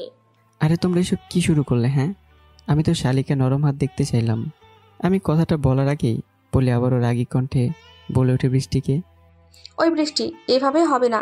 সামনে এই লাঠি দিয়ে মাথায় একটা বাড়ি দিতেই হবে, তাহলে হাত ধরার কথা মাথা থেকে বের হয়ে যাবে। আরে দূর, তোমরা আমার পুরো কথাটা শোনো না কেন? হ্যাঁ, এই জন্যই লোকে বলে তোমরা বুঝো কম, চিল্লাও বেশি। আমি বলছি তোমার হাত ধরে দেখবো কপালে কি আছে, কেননা আমি হাতের রেখা থেকে সব বলে দিতে পারি। হ্যাঁ, তুমি হাত দেখে সব বলে দিতে পারো? কই, আমি তো তোমাকে এইসব করতে কখনো দেখিনি। আরে আগে তো এত সুন্দর শালিকার হাত পাইনি, তাই আজকে থেকে শুরু করলাম। মনে মনে বললাম, এই তো শালিকা এবার পথে এসেছে, এখন দেখো তোমাকে কি করি। আমাকে কেলাবি? তোর সাহস কত বড়! আচ্ছা তোমার হাতটা দাও তো। পলি তখন আমার দিকে তার হাত বাড়িয়ে দেয়। আমি পলির হাতের রেখা দেখে জোরে চিৎকার দিয়ে বলে উঠলাম, না, এটা কখনো হতে পারে না। আমার এমন চিৎকার দেখে বৃষ্টি পলি দুজনে অবাক হয়ে যায়। এই, তুমি এভাবে চিৎকার করছো কেন? আমার হাতের মাঝে কি কান্না করা আছে নাকি? আরে সেটা না, আসলে আমি তোমার হাতে দেখলাম। না থাক, বলবো না, তুমি কষ্ট পাবে, আর শালিকা কোনো কষ্ট হোক আমি চাই না। এই, তুমি কষ্টের কথা বাদ দিয়ে তাড়াতাড়ি বলো, আমার কিন্তু টেনশনে মাথা একদম শেষ হয়ে যাচ্ছে। শাকচুনি খেয়ে বলতে শুরু, দেখো কি করি। আমি দেখলাম তোমার সাথে শাহিন নাকি তাহিন, ওর বিয়ে হবে না। ওই, তুমি এইসব কি বলছো? আর কেন বিয়ে হবে না শুনি? কারণ শাহিনের বন্ধুই বিয়ে হতে দেবে না, আর শাহিনের বন্ধু যা বলবে শাহিন তাই করবে। এটা পলি ভালো করে জানে। হ্যাঁ, এটা ঠিক, ওর বন্ধু যা বলবে ও সেটা করবে। এমনকি আমাকে বিয়ে করতে মানা করলেও ও সেটাই মেনে নেবে, একবারের জন্য ভাববে না। সেটা না হয় বুঝলাম, এখন আমার মাথায় এটা ঢুকছে না শাহিনের বন্ধু এমনটা করবে কেন। আমি মনে মনে বললাম, শালার পচা গার্লফ্রেন্ড আমাকে আরও প্যাঁচাইতেছিস গভীর জলে। আরে জান, তুমি তো জানো না, শাহিনের বন্ধু হলো টিপো, আর টিপো অনেক পাওয়ারফুল মানুষ। এখন আমার শালিকা যা যা বলছে সে সব কিছু টিপোর কানে পৌঁছে গেছে, কেননা টিপো হলো অলৌকিক ক্ষমতার অধিকারী। আচ্ছা, তুমি এটা কিভাবে বলছো? আর তুমি কিভাবে জানো শাহিনের বন্ধুর নাম টিপু? মনে মনে আবারও বললাম, শালার পচা বেটি, আমার গার্লফ্রেন্ড হয়ে আমাকে তুই মাইনকা চিপে ফেলাইতেছোস। আর আমি কি শুধু এটাই জানি নাকি, আমি আরও কত কি জানি। আচ্ছা দাঁড়াও, একটা ছোট্ট প্রমাণ দিই। বলি, তোমার ফোনে 2 মিনিটের মধ্যে শাহিনের কল আসবে, দেখো। শালা কলিজা, যদি কল না আসে তাহলে তোরে আমি নিজে খাইছি। আরে জান, তুমি তো জানো না তোমার কলিজা আসলে মানুষটা কি। আমি কথাগুলো মনে মনে বলছি আর হাসছি। এইদিকে আমার হাসি দেখে শাহিনও কেন যেন হাসি থামিয়ে রাখতে পারলো না। আসলে বৃষ্টির আসার আগে থেকেই আমি শাহিনের সাথে কথা বলছিলাম, এখনও সে কলটা কানেক্ট আছে। আমার এইসব কাণ্ড শুনে শাহিন মনে মনে বলল, বন্ধু, তুই আমার গার্লফ্রেন্ডটাকে এভাবে বোকা বানাচ্ছিস, তোর তো খবর করেই ছাড়ো, এখন কল দিয়ে প্রমাণ করি। এদিকে শাহিন 2 মিনিটের আগেই পলির মোবাইলে কল দেয়, আর পলি কল রিসিভ না করে বৃষ্টিকে বলে, বৃষ্টিরে, আমার প্রেমটা মনে হয় গেল, কেননা তোর বয়ফ্রেন্ড যা যা বললো সব কিছুই তো মনে হচ্ছে। এই দেখ, শাহিন কল দিছে। এটা তো সত্যিই হলো। আচ্ছা জান, এই বিপদ থেকে পলি কি মুক্তি পেতে পারে না কোনোভাবে? দেখো জান, আমি তো এটা প্রেশার মাথায় কখনো নিতাম না। যদি পলি তোমার বোন না হতো, এখন শালিকা যখন আমারই, তখন তো তার জন্য কিছু একটা করতেই হবে। একটা উপায় আছে। আরে দুলাভাই, কথা না বলে আগে উপায়টা বলেন, আমি শাহিনকে ছাড়া বাঁচবো না। শাহিনের বন্ধুকে খুশি করার জন্য তোমার ব্যাগ থেকে 1000 টাকার 5টি নোট দিতে হবে, তাহলেই টিপু মানবে, না হলে ওর মন গলবে না। আচ্ছা, ওই ঘুষখোর ব্যাটারে টাকা না হয় আমি দিলাম, কিন্তু ঘটনা হলো আমি ওকে চিনি না, তাহলে টাকা দিব কিভাবে? আরে শালিকা, আমি তোমার জন্য এত কিছু করতে পারছি, আর এইটুকু করতে পারবো না? তুমি টাকাগুলো আমার কাছে দাও, আমি ওকে টাকা পৌঁছে দেবো। আমার কথা শুনে পলি তার ব্যাগ থেকে 5000 টাকা বের করে আমার হাতে দিয়ে বলে, প্লিজ দুলাভাই, কিছু একটা করো, আমার প্রেমটা যেন না ভাঙে, আমি কিন্তু শাহিনকে ছাড়া বাঁচবো না। আরে তোমাদেরকে আর কেউ আলাদা করতে পারবে না। আমি টিপুর থেকে শুনলাম ও খুশি হয়েছে তোমার প্রেমের কথা শুনে। আচ্ছা, তুমি এখানে থেকে টিপুর কথা কিভাবে জানলে? আর তুমি তো টিপুকে কখনো দেখোনি। শালা শাকচুনি গার্লফ্রেন্ড, তুই শুধু আমারে বাস দিস, এটা কোনো কথা হলো? আমি যদি শাহিন কখন পলির ফোনে কল দেবে সেটা বলতে পারি, তাহলে এটা কেন বলতে পারবো না? আচ্ছা তোমরা কি আরো প্রমাণ চাও নাকি? না থাক, তোমার কথার যুক্তি আছে। আচ্ছা আমরা তাহলে এখন যাই, অনেকক্ষণ হলো আমরা এসেছি, বাড়িতে সবাই চিন্তা করবে। আচ্ছা যান, দেখে শুনে সাবধানে যেও, কেমন? লাভ ইউ জান। লাভ ইউ টু কলিজা। আমি এদের চলে যাওয়ার দিকে তাকিয়ে মনের আনন্দে হাসতে হাসতে আবারও শাহিনকে কল দিই, আর শাহিন কলটা রিসিভ করে শুরু করে দেয়। শালা হারামি, তুই আমার গার্লফ্রেন্ডকে বোকা বানিয়ে 5,000 টাকা হাতিয়ে নিলে। তোর গার্লফ্রেন্ডের সাহস কত বড়, আমার সামনে দাঁড়িয়ে আমাকেই খেলানোর হুমকি দেয়। তাই তো একটু মজা দেখালাম। ইস, তোর পেতনি তোকে অনেক ভালোবাসে। সেটা তো আমি জানি, তোকে বলতে হবে না। এখন বল, ট্রিট কবে দিবি? তুই তো শালা আমার ভাই হবার টিকিট হাতে পেয়ে গেলি। ট্রিট তো দেবো, আগে তোর গার্লফ্রেন্ডের থেকে নেওয়া 5-এর সাথে তোর থেকে নেওয়া 5 যোগ হয়ে যাক। কি কইলেই হলো? আমি তোকে টাকা কেন দিতে যাবো? তোকে আমি 1 টাকাও দিতে পারবো না। তুই দিবি তো 14 গোষ্ঠীও দেবে। আমি শুধু পলের হাটটা দেখে আবারও বলবো, তুমি যদি এই ছেলেকে বিয়ে করো তাহলে তোমার জীবন অন্ধকারে তলিয়ে যাবে। ব্যাস, আর বলতে হবে না। হা হা হা, তোর এই স্বপ্নটা পূরণ হবে না বন্ধু, কেননা আমি তোর বলা সব কথা রেকর্ড করেছি। শাহিনের বাচ্চা, তোর মনে হয় এবার আমার ক্ষমতাটা দেখার ইচ্ছে হয়েছে। ওকে, তুই থাক, আমি চললাম পলির কাছে। দেখি পলি আমার কথা শোনে নাকি তোর কথা শোনে। তুই আমার বন্ধু নাকি শত্রু, আমি তো সেটাই ভাবতে পারছি না। এখন তুই যেটা মনে করিস সেটাই। জলদি টাকা দে, না হলে আমি গেলাম। আমি জানি তোকে টাকা না দিলে হবে না। দেখ দিচ্ছি হারামি, সময় আমারও আসবে, তখন দেখবো তুই কি করিস। ওকে, সেটা দেখার অপেক্ষায় থাকলাম। 10,000 তো নিছি, তুই না হয় 5 নিবি, এই তো। আমি কথাটা বলে কলটা কেটে দিই, আর মনের আনন্দে গুনগুন করে গান গাইতে গাইতে বাসার দিকে যাই। আহা কি আনন্দ, আকাশে বাতাসে, টাকা আমার পকেটে। ভাবতেই মজা লাগে। এদিকে রিয়া আর ওর মা সোফায় বসে বসে কথা বলছে। এমন সময় বৃষ্টি ওদের বাড়িতে চলে আসে। আরে বৃষ্টি, কেমন আছো? আর কি মনে করে আমার বাড়িতে আসলে? তুমি তো আমাদের বাড়িতে হাসোই না একদম। এতগুলো প্রশ্ন একেবারে আমার দিকে ছুড়ে দিলে এখন আমি কোনটা রেখে কোনটার উত্তর দিব শুনি? বৃষ্টি, তুমি তো অনেক মজা করতে পারো দেখছি। তা কেমন আছো? এই তো ভাবি, আমি অনেক ভালো আছি। তোমরা কেমন আছো? তোমাদের সেই কবে থেকে দেখি না, তাই তো আজকে দেখার জন্য ছুটে চলে আসলাম। এই তো আমরা অনেক ভালো আছি, আর এসেছো অনেক ভালো করে এসেছো। আমি অনেক খুশি হয়েছি তোমাকে আমার বাড়িতে দেখতে পেয়ে। বৃষ্টি, এ হলো আমার মা, আর মা এই হলো তোমার জামাইয়ের কাজিন। হাই আন্টি, কেমন আছেন? এই তো মা, আমি অনেক ভালো আছি। তা মামনি, তুমি কেমন আছো? আমার জানটাকে কষ্ট দিয়ে এখন ভালো আছে আন্টি, আমিও অনেক ভালো আছি। এইভাবে ওরা কথা বলে। বৃষ্টি ওদের সাথে খাবার খেয়ে বাসায় চলে আসে। আমার মা থাকার কারণে রিয়ার কাছে থেকে আমার সম্পর্কে বৃষ্টি আর কিছু শোনা হলো না। এদিকে আমি বসে বসে চেয়ারে দোল খাচ্ছি, আর আমার বাবা মায়ের কথাগুলো আর সেই আচরণগুলোই ভাবছি। আমি কি অপরাধ করেছিলাম তোমাদের কাছে? তোমাদের তো টাকা পয়সা দেওয়া নিয়ে কোনো কমতি রাখিনি। নিজের সর্বস্ব দিয়ে তোমাদের খুশি রাখার চেষ্টা করেছি, আর সে আমি তোমাদের কাছে মূল্যহীন। আসলেই দুনিয়ার উপকার করা মানুষগুলোই পর হয়ে যায়, আর ক্ষতি করা মানুষরাই আপন হয়ে যায়। আমি এসব ভাবছি আর চোখের কোণে জমে থাকা পানিগুলো হাত দিয়ে মুছতেছি। চোখের পানি যেন শেষে হচ্ছে না। হঠাৎ আমার পকেটে থাকা ফোনটা বেজে ওঠে। আমি পকেট থেকে ফোনটা বের করেই ফোনের স্ক্রিনে তাকিয়ে দেখি বৃষ্টির নাম্বার সুন্দর করে ভেসে আসছে, মাই লাইফ। আমি কলটা রিসিভ করে বললাম, হ্যাঁ জান বলো। কি ব্যাপার, আমার কলিজার কণ্ঠটা এমন মনে হচ্ছে কেন শুনি? আরে তেমন কিছু না, তুমি এমনি একটু ভাবতেছো, আমার তো কিছুই হয়নি। দেখো জান, আগে হয়তো তোমাকে নিয়ে ভাবার কোনো মানুষ ছিল না, কিন্তু এখন আমি তোমার জীবনে এসে গেছি। তোমাকে নিয়ে সকল ভাবনা আমার মনটা সব সময় তোমার কাছে থাকে। তাহলে আমি কি জানি না তোমার কখন কেমন লাগে? পরিবারের সবার কথা খুব করে মনে হচ্ছে, তাই না? তুমি কি করে ভাবলে আমার এখন পরিবারের কথা মনে হচ্ছে?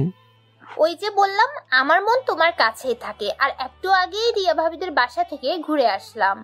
বৃষ্টির মুখে রিয়া নামটা শুনে যেন অনেক ভালো লাগে। কেননা রিয়া কোথায় থাকে সেটা আমি জানি না, তাই অবাক হয়ে বৃষ্টিকে জিজ্ঞাসা করলাম, কি বলো তুমি রিয়াদের বাড়িতে গেছিলা? রিয়া কেমন আছে? খুব ভালো আছে রিয়া মেয়েটা? অনেক ভালো আছে। আর এই মিস্টার, চুপ থাকো। তুমি ওই বাড়ির কাজের লোক না, বরং রিয়া ভাবির ভাই। সেটা আমি রিয়া ভাবির থেকে শুনেছি। ও, তুমি দেখছি তাহলে সবকিছু শুনেছ। তা একটা কথা রাখবে আমার? তোমার একটা কথা কেন, আমি তোমার 1000টা কথাও রাখতে রাজি আছি। বলো কি কথা বলতে চাও? আমাকে যে তুমি ভালোবাসো বা আমি কোথায় আছি সেটা কাউকে বলবা না প্লিজ। কেননা রিয়া আমার কথা জানতে পারলে ছুটে আসবে, তখন আমি নিজেকে ধরে রাখতে পারবো না। আচ্ছা সেটা না হয় বুঝলাম। জানো, আমার শ্বশুর শাশুড়িকেও রিয়া ভাবিদের বাসায় দেখলাম, দুজনেই অনেক শুকিয়ে গেছে। তাদের মুখে শুধু চিন্তার ছাপ, আর তারা নাকি ওই বাড়িতেই এখন থেকে থাকে রিয়া ভাবিদের সাথে। ওইটা কোনো ব্যাপার না, চিন্তা তো করবেই। ওদের মেয়েকে বিয়ে দিয়েছে। আচ্ছা তারা কেন নিজের বাড়ি ছেড়ে মেয়ের বাড়িতে থাকে সেটা জেনে আমাকে বলো তো। আচ্ছা জান, ঠিক আছে, এখন তাহলে রাখি। তোমার হিটলার শাশুড়ি ডাকছে খাবার খাওয়ার জন্য। যাই, দেরি হলে বকা একটাও মাটিতে পড়বে না। পাগলি একটা। আচ্ছা ঠিক আছে, বাই সোনা। মা কলিজা। আমি কলটা কেটে দিয়ে আবার বৃষ্টির বলা নতুন কথাটা নিয়ে ভাবনায় পড়ে যাই। কি ব্যাপার, তাদের নিজেদের সব কিছু থাকতেই এখন মেয়ের বাড়িতে কেন থাকছে? কোনো কি সমস্যা হয়েছে? না, আমার মাথায় কোনো কিছুই ঢুকছে না। আমি এভাবে নানান কথা মনের গহীন থেকে ভাবতে ভাবতে নানান চিন্তা নিয়ে বৃষ্টির ভালোবাসা অফিসের কাজের মাধ্যমেই কাটতে থাকে আমার জীবন। আর সামনের দিকে বাড়তে থাকে জীবন নামক ঘড়ির কাঁটা। আসলেই জীবন যেভাবে চলুক না কেন, সময় কখনো থেমে থাকে না, কারোর জন্যই না। আমি একদিন অফিসে বসে ম্যানেজারের সাথে কথা বলছি, ঠিক এমন সময় পিয়ন এসে জানায় বৃষ্টির গ্রুপের মালিকের মেয়ে বৃষ্টি চৌধুরী আমার সাথে দেখা করতে এসছে। কথাটা শুনে তো আমার মাথায় যেন আকাশ ভেঙে পড়ার মতো অবস্থা হলো। কেননা এই বুঝি ধরা পড়ে গেলাম আমি। অনেক চিন্তা ভাবনা করলাম, তারপর তাকে ভিতরে পাঠিয়ে দিতে বললাম। পিয়নকে বৃষ্টিকে ভিতরে পাঠিয়ে দেয়। বৃষ্টি আমার কেবিনের সামনে এসে বলে, আসসালামু আলাইকুম, may I come in sir? আমি পেছনের দিকে মুখ করে পেপারের আড়ালে মুখ লুকিয়ে নরম স্বরে অন্যরকম কণ্ঠে উত্তর দিলাম, ওয়ালাইকুম আসসালাম, ইয়েস কামিং। ধন্যবাদ স্যার। আর স্যার, আমি এসেছি বৃষ্টি গ্রুপ অফ ইন্ডাস্ট্রি থেকে আমাদের অফিসের একটা কাজ নিয়ে আপনার সাথে একটু কথা বলতে। এখানে আপনার কাছে আমার বাবা মিস্টার ওসমান চৌধুরী পাঠিয়েছেন। আপনার যদি একটু সময় হয় তাহলে কি সেটা নিয়ে কথা বলতে পারি? এদিকে বৃষ্টির এমন সুন্দর করে গুছিয়ে কথা বলা দেখে আমি তো মুখ টেপে টেপে হাসতেছি। সেটা বৃষ্টির চোখের আড়ালেই থেকে যায়। এই যে মিস বৃষ্টি চৌধুরী, এভাবে দাঁড়িয়ে কথা না বলে যদি বসে কথা বলতেন তাহলে নিজের অফিসটাকে ধন্য মনে করতাম। আপনার মতো এত সুন্দর একটা মেয়ে আমার কেবিনে এসে দাঁড়িয়ে কথা বলবে, এটা কি হয়? তাই কি খাবেন বলেন, ঠান্ডা না কফি নাকি ফুচকা? আমি ফুচকার কথা বলেই জিহ্বায় কামড় দিই। আর এদিকে বৃষ্টি মনে মনে ভেবে প্রশ্নসূচক আমার দিকে তাকিয়ে একটা জিজ্ঞাসাসূচক প্রশ্ন করে, শালার বেটা, বজ্জাত আমাকে পটানোর চেষ্টা, তাই না? তোরে যদি ভাগে পাইতাম তাহলে তালাব কর স্যুপ খাইয়ে ছাড়তাম। তা আপনাদের অফিসে কেউ আসলে তাকে ফুচকাও খাওয়ানো হয় নাকি? না, এটা শুধু মেয়ে ক্লায়েন্টের জন্য রুলস? এই রে, আমি কি থেকে কি বলে ফেলেছি। এমনিতে আমার শাকসুনি গার্লফ্রেন্ড একটা কথা পাইলেই সেটার A to Z না শুনে ছাড়বে না। আসলে ম্যাডাম সেটা না, খাবারের কথা বলতেই ভুলে ফুচকা বলে ফেলেছি। যাই হোক, কী খাবেন? খাচ্ছর বেটা, আমি তোর মতি গতি বুঝি না, শালা লুচ্চা বেটা। না স্যার, আমি কিছু খাবো না। কিন্তু স্যার, আপনি অন্যদিকে মুখ লুকিয়ে আছেন কেন? আসলে আমার গার্লফ্রেন্ড কড়া গলায় বলে দিয়েছে কোনো মেয়ের দিকে তাকালে আমার চোখ তুলে তার ভিনিটি ব্যাগে রেখে দেবে। তাই এইভাবে আছি। যদি চোখ তুলে নেয় তাহলে আমি কি করে দেখব আমার চাঁদ পরীটাকে? আহ, কি প্রেম মাইরি! ও স্যার, বুঝেছি, সে আপনাকে অনেক ভালোবাসে। আচ্ছা, আমরা কি আপনার কোম্পানির ওই প্রজেক্টটা পাবো? না দিলে কি আর মানবেন? আপনি তো জোর করে নেবেন নিজের বলে। মানে কি বলছেন? আমি তো কিছুই বুঝতে পারছি না। এরে কি থেকে কি বলি, ধ্যাত। না ম্যাডাম, কিছু না। আমার কোম্পানির প্রজেক্টটা আপনাদের কোম্পানি পাবে ইনশাল্লাহ। ধন্যবাদ স্যার, এখন তাহলে আমি আসি, কেমন? ঠিক আছে ম্যাডাম, সময় পেলে আবার আসবেন, কেমন? শালা লুচ্চা বেটার শখ কত, সময় পেলে আবার আসবেন। আচ্ছা স্যার, ঠিক আছে, তাহলে এখন আসি। আসসালামু আলাইকুম। ওয়ালাইকুম আসসালাম, টাটা। বৃষ্টি আমার কেবিন থেকে সোজা চলে আসে। আর এদিকে আমি বৃষ্টি যাওয়ার দিকে তাকিয়ে থাকি। মুখের সামনে থেকে পেপারটা সরিয়ে সামনের দিকে করে বললাম, আল্লাহ, অনেক বড় বাঁচা বেঁচে গেছি। একটু হলেই তো মহারানীর কাছে ধরা পড়ে গেছিলাম। ইস, কোম্পানির সিইও এর সাথে কত সুন্দর করে কথা বললো, আর আমার সাথে শুধু রাগ দেখায়, পাগলি একটা। এদিকে বৃষ্টি বাড়িতে এসে তার বাবাকে খবরটা জানিয়ে দেয় যে ওরা কাজটা পেয়েছে। আর রুমে এসে আনমনে আমার সিইও সাহেবের কথা চিন্তা করতে থাকে। ঠিক তখনই পলিও রুমে এসে দেখে বৃষ্টি কিনে যেন গভীর চিন্তায় আছে। তাই সে বৃষ্টিকে জিজ্ঞাসা করলো, কিরে বৃষ্টি, এভাবে কি নিয়ে ভাবছিস এমন করে? ও আর বলিস না, আজকে একটা আজব কাণ্ড ঘটেছে। আমি আরকে কোম্পানির সিইও এর সাথে দেখা করতে গেছি। তখন কি আজব ঘটনা, আমাকে একটু বল, শুনে দেখি হাসি পাই না কান্না পাই। জানিস, ওই সিইও আমাকে পটানোর জন্য মধুর সুরে কথা বলছিল, কিন্তু তার থেকেও আজব ঘটনা, সে আমার দিকে একবারও ফিরে তাকায়নি। কি বলিস? পৃথিবীতে এমন মানুষও আছে যে তোর মতো এত সুন্দরীর দিকে একবারও না তাকিয়ে বরং নিজেকে আড়াল করে রেখেছে? আরে সেটাই তো, আমি জিজ্ঞেস করাতে বললো তার গার্লফ্রেন্ড বলেছে কোনো মেয়ের দিকে তাকালে নাকি ওর চোখ তুলে নিবে। বৃষ্টির কথা শুনে পলিও যেন অট্ট হাসিতে মেতে ওঠে। এভাবেই দুই বোন আরও অনেক কথাই বলে। ওই রিয়া, রিয়া কোথায় গেলে তোমরা? ওইদিকে রিয়া ওয়াশরুমে থাকার কারণে জনির কথা জবাব দিতে না পারা দেখে টিপুর মা এসে বলে, বাবা জনি, কি হয়েছে? এভাবে রিয়াকে কেন ডাকছো? কোনো সমস্যা হলে বলো, আমি ঠিক করে দিই। না আম্মা, কোনো সমস্যা হয়নি। বড় একটা খুশির সংবাদ আছে, সেটা জানানোর জন্য রিয়াকে রাখতেছি। এইদিকে জনির কথা শুনে ফরিদা কিছু বলতে যাবে, ঠিক তখনই রিয়া সিঁড়ি দিয়ে নামতে নামতে বলে, কি হয়েছে? এমনভাবে ডাকছো কেন? মনে হচ্ছে আমি কোথাও হারিয়ে গেছি। রিয়া, তুমি তো জানো আমার প্রমোশন হয়েছে। আমি আজকে অনেক খুশি। আসলে তুমি আমার জীবনে আসাতে ভাগ্য পরিবর্তন হয়েছে। একটার পর একটা খুশি সংবাদ যেন আসতে চলেছে। আসলে তোমার ঘরের লক্ষ্মী বউ হয়েছে, আর পাম দিতে হবে না। এমনিতেই আমি অনেক আদরে আছি। আমিও অনেক খুশি তোমাকে এতটা খুশি দেখতে পেয়ে। আম্মা, আমার জন্য দোয়া করবেন যেন আরো ভালো কিছু করতে পারি। দোয়া তো অবশ্যই করব বাবা, আমাদের দোয়া তোমাদের সাথে সব সময় আছে। এইভাবে আরও অনেক কথা হয় ওদের মাঝে। এভাবে দেখতে দেখতে কিছুদিন চলে যায়। একদিন বৃষ্টি আর আমি বসে বসে বাদাম খাচ্ছি আর কথা বলছি। আচ্ছা বৃষ্টি, আমি যে তোমাকে বললাম আমার বাবা মা রিয়ার বাসায় কেন এসেছে, সেটা তো বললে না। ও শিট, আমার তো সেই কথাটা বলতেই মনে নেই। আমি তো কয়েকটা দিন আগে রিয়া ভাবির থেকে শুনেছি, যদিও ভাবি বলতে চাইছিল না, কিন্তু আমার জোরাজোরিতে বলেছে। কি বলেছে তাড়াতাড়ি বলো, আমার যে শুনতে খুব ইচ্ছা হচ্ছে। তোমার বাবা মাকে নাকি তোমার বড় ভাইয়া দেখতে পারে না, তাই তাদের উপর অত্যাচার করে বাড়ি থেকে বের করে দেয়। তখন ভাবি তার বাসা নিয়ে আসে। ও, তুমি এমন কথা শুনে একটু কষ্ট পেলে না? কষ্ট পাবো কেন বলো? আমি তাদের ছেলে হিসেবে একটু কষ্ট পেলেও বাড়ির কাজের লোক হিসেবে সেটা বলে গেছি। তোমার সাথে যা ঘটেছে তারপরে আমি নিজে কি বলবো। তবে ধৈর্য ধরো, আল্লাহ সব ঠিক করে দিবেন। বাদ দাও এসব, আর চলো বাসায় যাই। আমার একটু ভালো লাগছে না, মনের ভিতর কেমন জানি করতেছে। আচ্ছা তাহলে চলো আমাদের বাসায় যাই। আমার মা বাবা তোমার কথা সব জানে, তোমাকে দেখলে ওনারা অনেক খুশি হবে। এখন তো দেখতে আর পাগল পাগল লাগে না আগের মতো, তাই তারা হাসবে না। না, আজকে যাব না, অন্য কোনো দিন যাব। আর শ্বশুর বাড়ি আগে থেকে কি দাওয়াত খাওয়া শিখাইতেছো নাকি? বারে শিখতে তো হবেই, একমাত্র মেয়ে জামাই বলে কথা, দাওয়াত বেশি বেশি পাবে, বুঝলে শোনা? এভাবে আরও অনেক কথা বলে বাসার দিকে চলে যাই। আমি বৃষ্টি করে বাসার সামনে রেখে আমার বাসায় চলে আসি। এভাবে দেখতে দেখতে পার হয়ে যায় 6টি মাস। শাহিন বাড়িতে চলে আসবে আগামীকাল। কেননা আমি আর ওর বাবা মা মিলে শাহিন আর পলির বিয়ে ঠিক করেছি। আমি খুশি মনেই পরের দিন শাহিনকে আনতে যাই। শাহিন আগে এসে দাঁড়িয়ে আছে। আমার কাছে এসেই খিলকুশি দিতে দিতে বলে, শালা হারামি, কত সময় দাঁড় করিয়ে রাখলি, সেই দিকে কি তোর কোনো ধারণা আসে? এই শালা, তুই তো জানিস আমি এমনই, তাহলে বলছিস কেন? আর ঢাকা শহরে জ্যামের কথা কি তোকে নতুনভাবে বোঝাতে হবে? 10 মিনিটের জায়গায় 2 ঘন্টাও লাগে, তাহলে আমি কি করতে পারি বল? হয়েছে, তা কেমন আছিস সেটা তো বললি না কি? আমি যে ভালো না থাকার মাঝেও নিজেকে সবসময় ভালো রাখার চেষ্টায় ব্যস্ত থাকি, সেটা তুই ভালো করেই জানিস। নিবে না বললে কি হয়? আমি যে তার জীবনের একটা অংশ হয়ে গেছি। এখন চল যাওয়া যাক।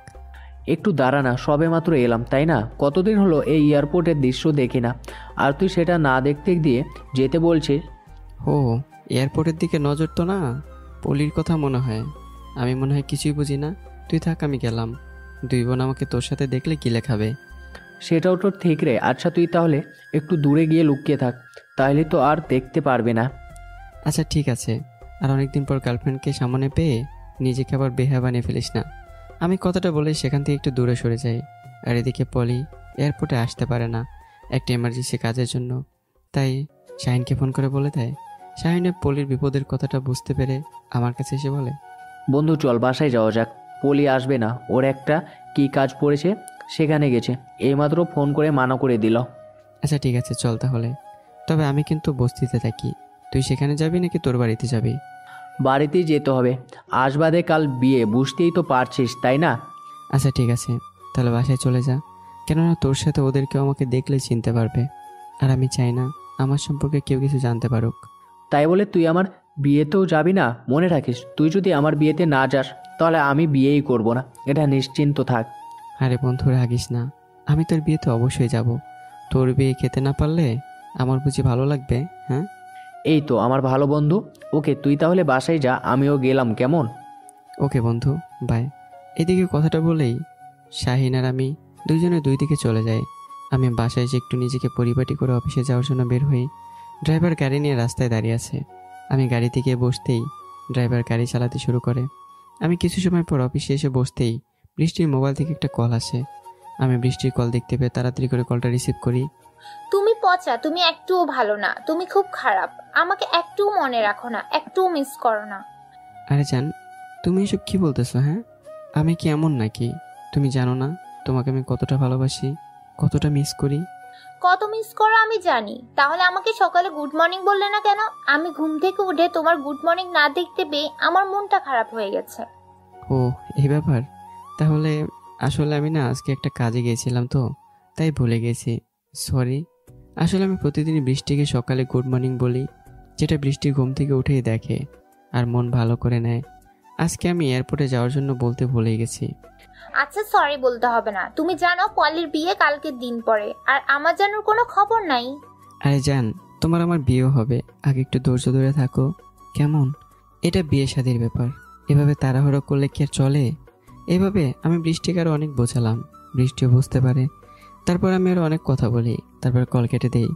আমি বাসায় আসি। এইভাবে দেখতে দেখতে পার হয়ে যায় কিছুদিন। তারপর চলে এসে শাহিনের বিয়ের সময়। বিয়ের দিন সকালে।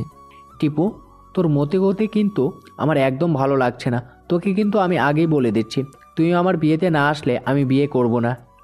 দোস্ত, একটু বোঝার চেষ্টা কর। আমি হলাম গরিব মানুষ, ভালো কোনো পোশাকও নেই। এসে পোশাক পরে গেলে সবাই কি বলবে? হ্যাঁ, তোকে সবাই কথা শোনাবে। শালা হারামি, বাংলাদেশের টপ ধনীদের মধ্যে একজন হয়েও নিজেকে গরিব বলছিস? তাহলে আমাদের মতো মানুষরা নিজেকে কি বলবে সেটাই ভাবছে আমার মন। আমি তো কথা শুনতে চাই না। তোকে যেন রাস্তায় দেখতে পাই, আমি যাওয়ার সময় সাথে নিয়ে, কথা শেষ। শাহিন আমার আর কোনো কথা না শুনে কলটা কেটে দেয়। এইদিকে আমি চিন্তায় যেন মাথা কাটা যায়। আমার মাথা কোনো কাজই করছে না, কেননা ওখানে রিয়া, বৃষ্টি, আমার বাবা মা সবাই থাকবে। আমি এখন কি করব? এইভাবে ভাবতে ভাবতেই আমার ফোনে বৃষ্টির একটা কল আসে। হ্যালো জানু। হ্যাঁ জান, বলো, এখন কেন ফোন করেছো? তুমি কি আসবে আমাদের বাড়িতে পলির বিয়ে উপলক্ষে?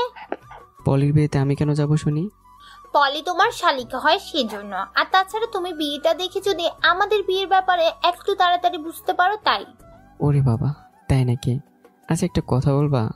তোমার বাড়িতে আমি যদি যাই আর সবাই যদি জানে একটা কাজের লোক তোমার বয়ফ্রেন্ড, তাহলে মান সম্মান কি থাকবে? দেখো, আমি তোমাকে দেখে প্রেম করেছি, এসব মান সম্মানের কথা চিন্তা করলে তো আর ভালোবাসতাম না, তাই না? আর তাছাড়া বাবা মা তোমার কথা সব শুনেই রাজি হয়েছে।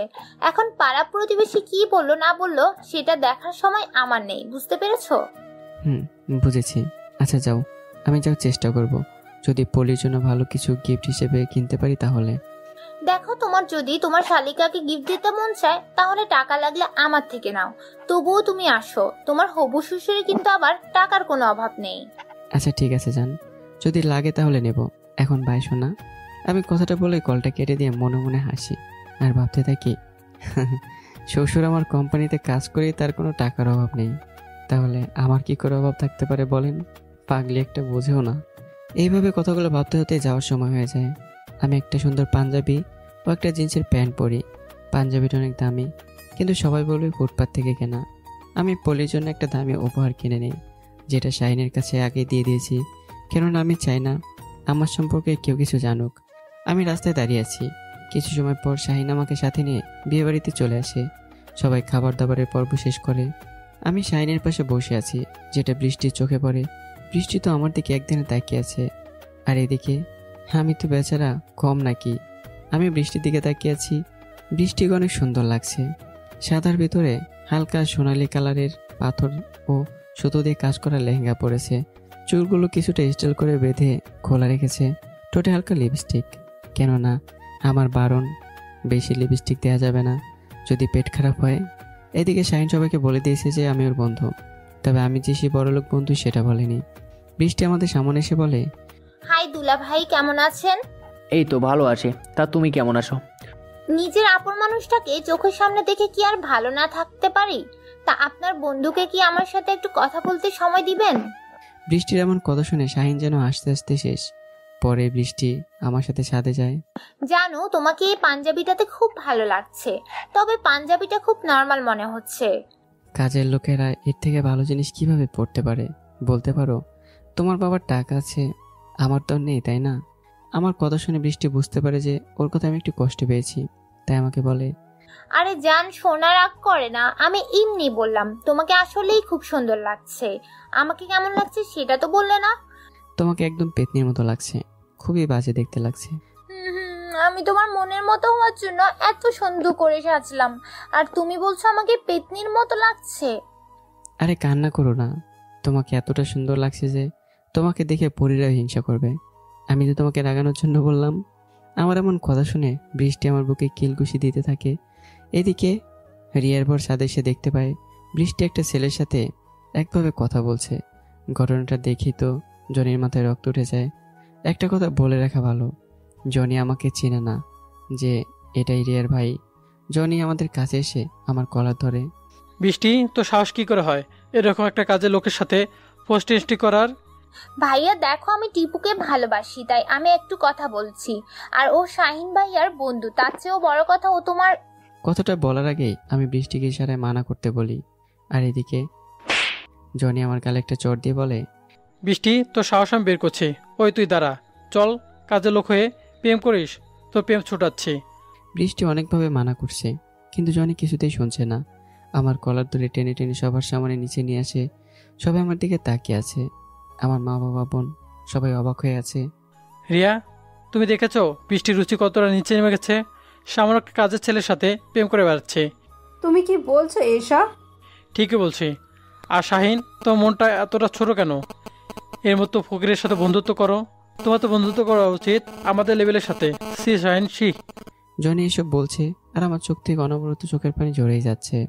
বৃষ্টির চোখেও যেন পানির কোনো কমতি নেই, কেননা আমি তাকে আগে বলেছিলাম অপমান হওয়ার কথা, আর এখন সেটাই হলো। এইদিকে শাহিনা সহ্য করতে না পেরে বসা থেকে উঠে এসে বলে, ভাইয়া, আপনি হয়তো টাকার ধনী, কিন্তু মনের দিক থেকে ধনী না। কারণ ওই যে কাজের লোকটাকে দেখছেন, ওই মনের ধনী। কেননা সবার কথা চিন্তা করেই পুরো জীবনটা ধ্বংস করে দিচ্ছে। শাহিন, তুমি কি আবার এই কাজের লোকের জন্য পাগল হয়ে গেলে নাকি? হ্যাঁ, আমি পাগল হয়ে গিয়েছি। আপনি জানেন যাকে আপনি কাজের লোক বলে অপমান করেছেন সে কে?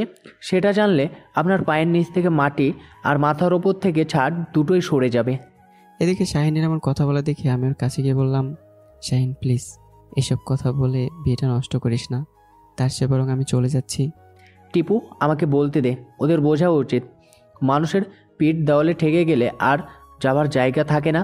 আর বিয়ে না হলে নাই, পোলের মতো মেয়ে এই দেশে হাজারটা পাবো, কিন্তু তোর মতো একটা সুন্দর মনের একটা ভালো বন্ধুকে কোনোদিন পাবো না। শাহিনের এমন কথা শুনে সবাই যেন অবাক, আর অবাক হবেই না বা কেন? হবু বউকে ছাড়বে তবু বন্ধুকে না, এটাই প্রকৃত বন্ধুত্ব। জানে ভাইয়া, আপনি জানেন এই টিপু আপনার কি হয়? সেটা একবার আপনার বউকে জিজ্ঞাসা করে দেখেন। আরে আজব, এটা আবার জানার কি আছে? আমি আমার অফিসে ওকে কাজ করতে দেখেছি, এখন রিয়াদের বাড়িতে হয়তো কাজ করছে, স্বাভাবিক। শাহিন কিছু বলার আগে পিছন থেকে রিয়া বলে ওঠে, যেটা শুনে তো জনি চুপ হয়ে যায়। না টিপু, কোনো কাজের লোক না, উনি হলো আমার আপন ভাই। কি, এ তোমার ভাই? তো একটাই আমাদের বলেছিলে যে পুরা অমানুষ।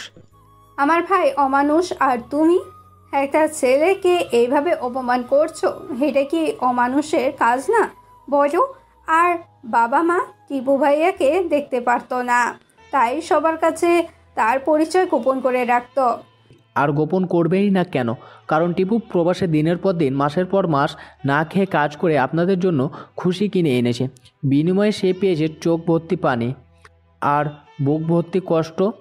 জানো রিয়া ভাবি, তোমার ভাই বিদেশে যাওয়ার 5 বছর পর আমি বিদেশে যাই। ওর সাথে আমার খুব ভালো বন্ধুত্ব হয়। আমি প্রায় সময় দেখেছি ও না খেয়ে থেকেছে, ভালো কিছু ব্যবহার ও করে নাই। আমরা একটু অসুস্থ হলেই বসে থেকেছি, আর ও হাসপাতালে পড়ে থাকার অবস্থা নিয়েও কাজ করেছে, শুধুমাত্র তোমাদের যেন কষ্ট না হয়। তোমরা মাংস দিয়ে ভাত খেয়েও ও আমাদের প্রবাসীদের কাছে বলেছে সামনের মাসে একটু টাকা বেশি দিও, এর থেকে ভালো কিছু খাবো। আর তোমাদের এই খুশিটাকে পূরণ করতে আমাদের মতো হাজারো প্রবাসে আলুর ভর্তার সাথে কাঁচামরিচ দিয়ে ভাত খেয়েও মা বাবার কাছে হাসি মুখে বলেছি মা বাবা আজকে গরুর মাংস দিয়ে মনের আনন্দে ভাত খেয়ে, তবুও তোমার হাতের মতো স্বাদ পায় নাই।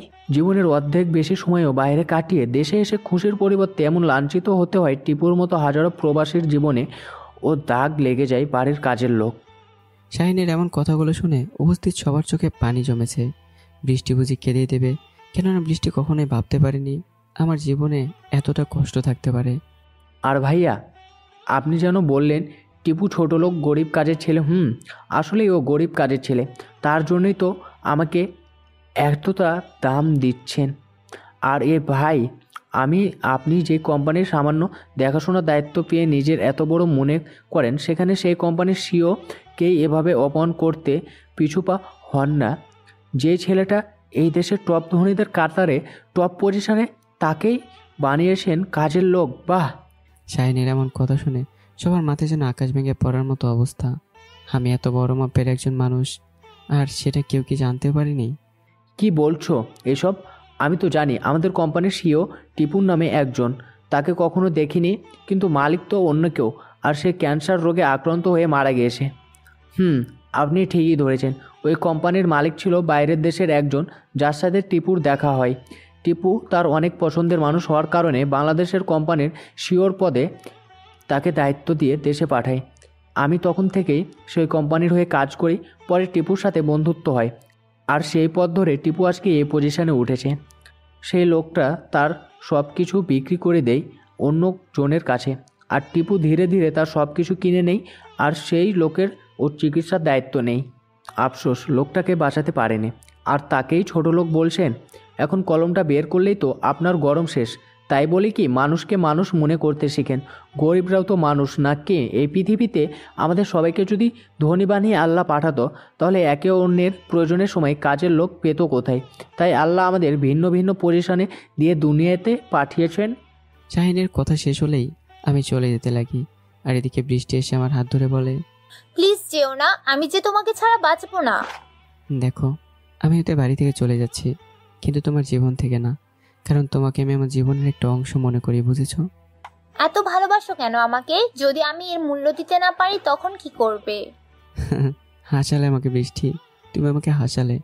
আমি তোমার জীবনের থেকেও পরিবারের সবাইকে ভালোবেসেছিলাম, কিন্তু তারা ঠিকই আমাকে দূরে ছুঁড়ে ফেলেছে। আমি ভেঙে পড়িনি, কারণ আমি নিজেকে আঁকড়ে ধরে বাঁচতে জানি। আর তুমি চলে গেলেও ঠিক এমনভাবেই থাকতে পারবো, কেননা কবি বলেছেন, ভোগে নয় ত্যাগে প্রকৃতির সুখ লুকিয়ে থাকে। ওরে আমার পাগলটারে, আমারে কত ভালোবাসে, এভাবেই সারা জীবন ভালোবাসে যাবে, বুঝলে? কখনো ভালোবাসে কম হলে একেবারে মেরে নাক ফাটিয়ে দিব। আচ্ছা, দিও, তোমার জন্য আমার মনে ভালোবাসার কোনো কমতি হবে না। আমার সোনা পাখি। বৃষ্টির বেশি কিছু না বলেই আমার গলা জড়িয়ে ধরে হামা করে কান্না করে দেয়। কেননা এ তো সুখের কান্না, দুঃখের কান্না নয়। এদিকে আমার বাবা মা ক্ষমা চাইতে আসলেই আমি সেখান থেকে চলে যাই। তাদের কোনো কথাই আমি শুনি না। সবাই বুঝতে পারে আমার মনে কতটা কষ্ট লুকিয়ে আছে, আর এমনিতেই সব কিছুর ক্ষমা এত সহজে হয় না। বাবা মা, তোমরা কান্না করো কেন? যাও না, বড় ভাইয়ার কাছে যাও। তোমরা কেন মুখে ছোট ভাইয়ার কাছে ক্ষমা চাইতে আসছো? শুনলে না শাহিন ভাইয়া কি বলল? ভাইয়া দিনের পর দিন না খেয়ে থেকেছে, অথচ কোনো ফোন করে জানাতেও চায়নি সে খেয়েছে কিনা, বরং বলেছ বেশি বেশি টাকা দিতে। ভাইয়াকে আর আমাকে বড় করতে হবে। যে ছেলে নিজের স্বপ্নগুলোকে বলিদান করে তোমাদের খুশি কিনে আনলো, তাকে ছুঁড়ে ফেলে দিয়েছ। তোমরা তো মা বাবার নামে কলঙ্ক। মারে, আমাদের যে ভুল করেছি সেটা হাজারবার বললেও শোধ হবে না। আমরা আমাদের করা ভুলটা বুঝতে পেরেছি।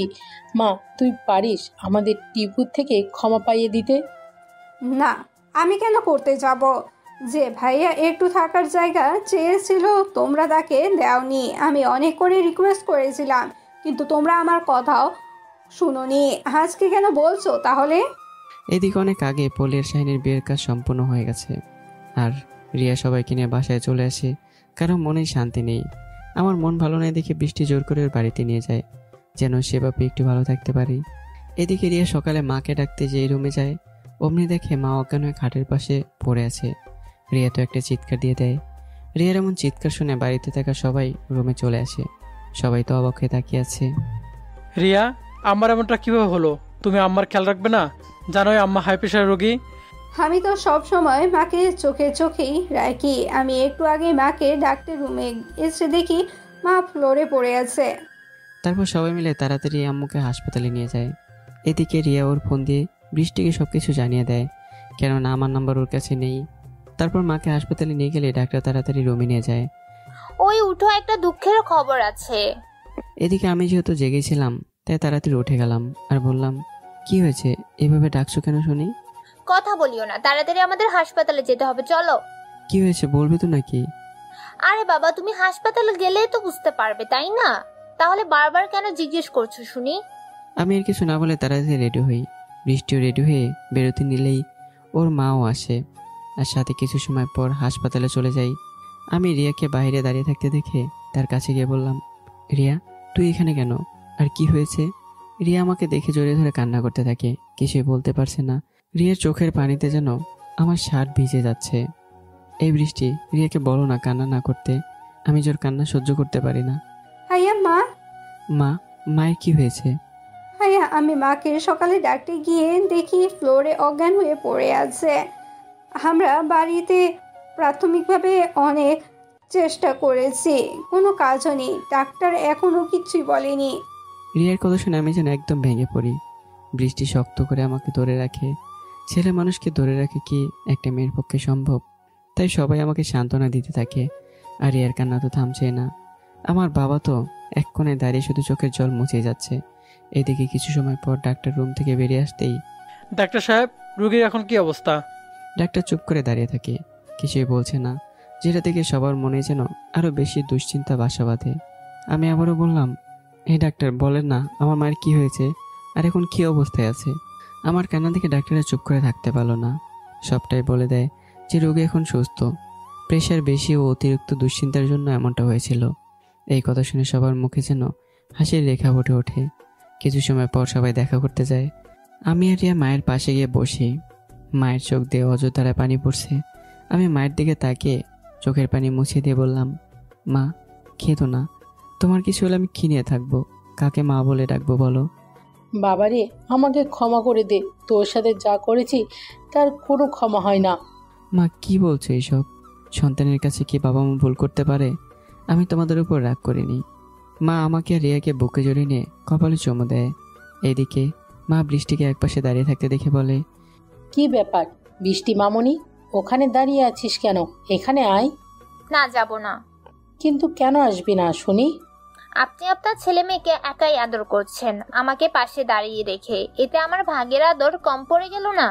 বৃষ্টির এমন কথা শুনে সবাই যেন এত কষ্টের মাঝেও হাসতে হাসতে শেষ। এদিকে শাহিনও খবর পেলে পল্লীকে সাথে করে নিয়ে আসে।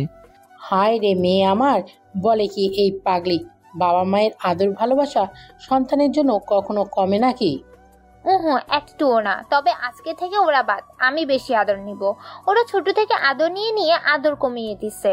বৃষ্টির এমন বাচ্চামা কথা শুনে সবাই শুধু মিটিমিটি করে হাসছে। এদিকে বৃষ্টির মায়ের চোখেও পানি, কেননা মেয়ে এত সুন্দর একটা পরিবারের বউ হতে চলেছে এই ভেবে। কেটে যায় কয়েকটা দিন, সবাই আমার নতুন বাড়িতে আসে। অন্যদিকে রাশেদও তার ভুল বুঝতে পারে, সব কিছু সমান সমান করে ভাগ করে আর আমাকে বুঝিয়ে দিয়ে আমার কাছে ক্ষমা চায়। আমিও ক্ষমা করতে না চাইলেও আমার মা বাবা আর আমার পেতনি গার্লফ্রেন্ডের জন্য ক্ষমা করতে বাধ্য হই। আর আমার পরিবারের খুশির কোনো অভাব নেই, আছে শুধু একটাই অভাব, সেটা হলো বৃষ্টিকে বউ হিসেবে দেখার স্বাদ। তাই সবাই মিলে আমার আর বৃষ্টির বিয়ে ধুমধাম করে দেয়। বৃষ্টির বাসর ঘরে ইয়া বড় একটা ঘোমটা দিয়ে বসে আছে। আমি বাইরে থেকে পা টিপে টিপে ঘরের ভিতরে প্রবেশ করি আর নরম স্বরে বললাম, কি করো ময়না পাখি? চুপ, তুই তো কোনো কথাই বলবি না। বৃষ্টি এমন রেগে থাকার কারণ হলো আমি দেরি করে এসেছি। আমিও ফাজলামো করার জন্য আমার শ্বশুরকে ডাকি, কেননা বৃষ্টির বাবাকে খুব ভয় পায়। কই কই শ্বশুর আব্বা, দেখে যান আপনার মেয়ে আমার সাথে কেমন রাগ দেখাচ্ছে। আমি ছোট্ট একটা পোলা। এই তুমি আব্বুকে ডাকছো কেন? মনে হচ্ছে আমাকে মার খাই ছাড়বে। আসো। কি করব, তুমি এমন করে তাকিয়ে আছো, আমার বুঝি ভয় করে না? তোমার বোন আর বোনের জামাই তো দেরি করালো। ওরা তো দেরি করাবেই, কারণ ওদের ম্যাচ খেলা তো শেষ। এখন ওরা কি চাইবে আমরা ভালোভাবে খেলতে পারি? ফাজিল একটা, কিছুই বুঝে না। আমি বৃষ্টির উপর ঝাঁপিয়ে পড়ি, হাদরে সুরে বললাম, কিছুই বোঝার দরকার নেই আমার, শুধু এটা বুঝলেই হলো। বৃষ্টি আর কিছু না বলেই আস্তে আস্তে হারিয়ে যায় সুখের এক অজানা রাজ্যে। আমরা মন ভরে সুখ পেতে থাকি। আপনারা বরং চল্লা যানগা। কেমন? দেখা হইব পরের গল্পে। ভালো থাকেন, সুস্থ থাকেন। আল্লাহ হাফিজ।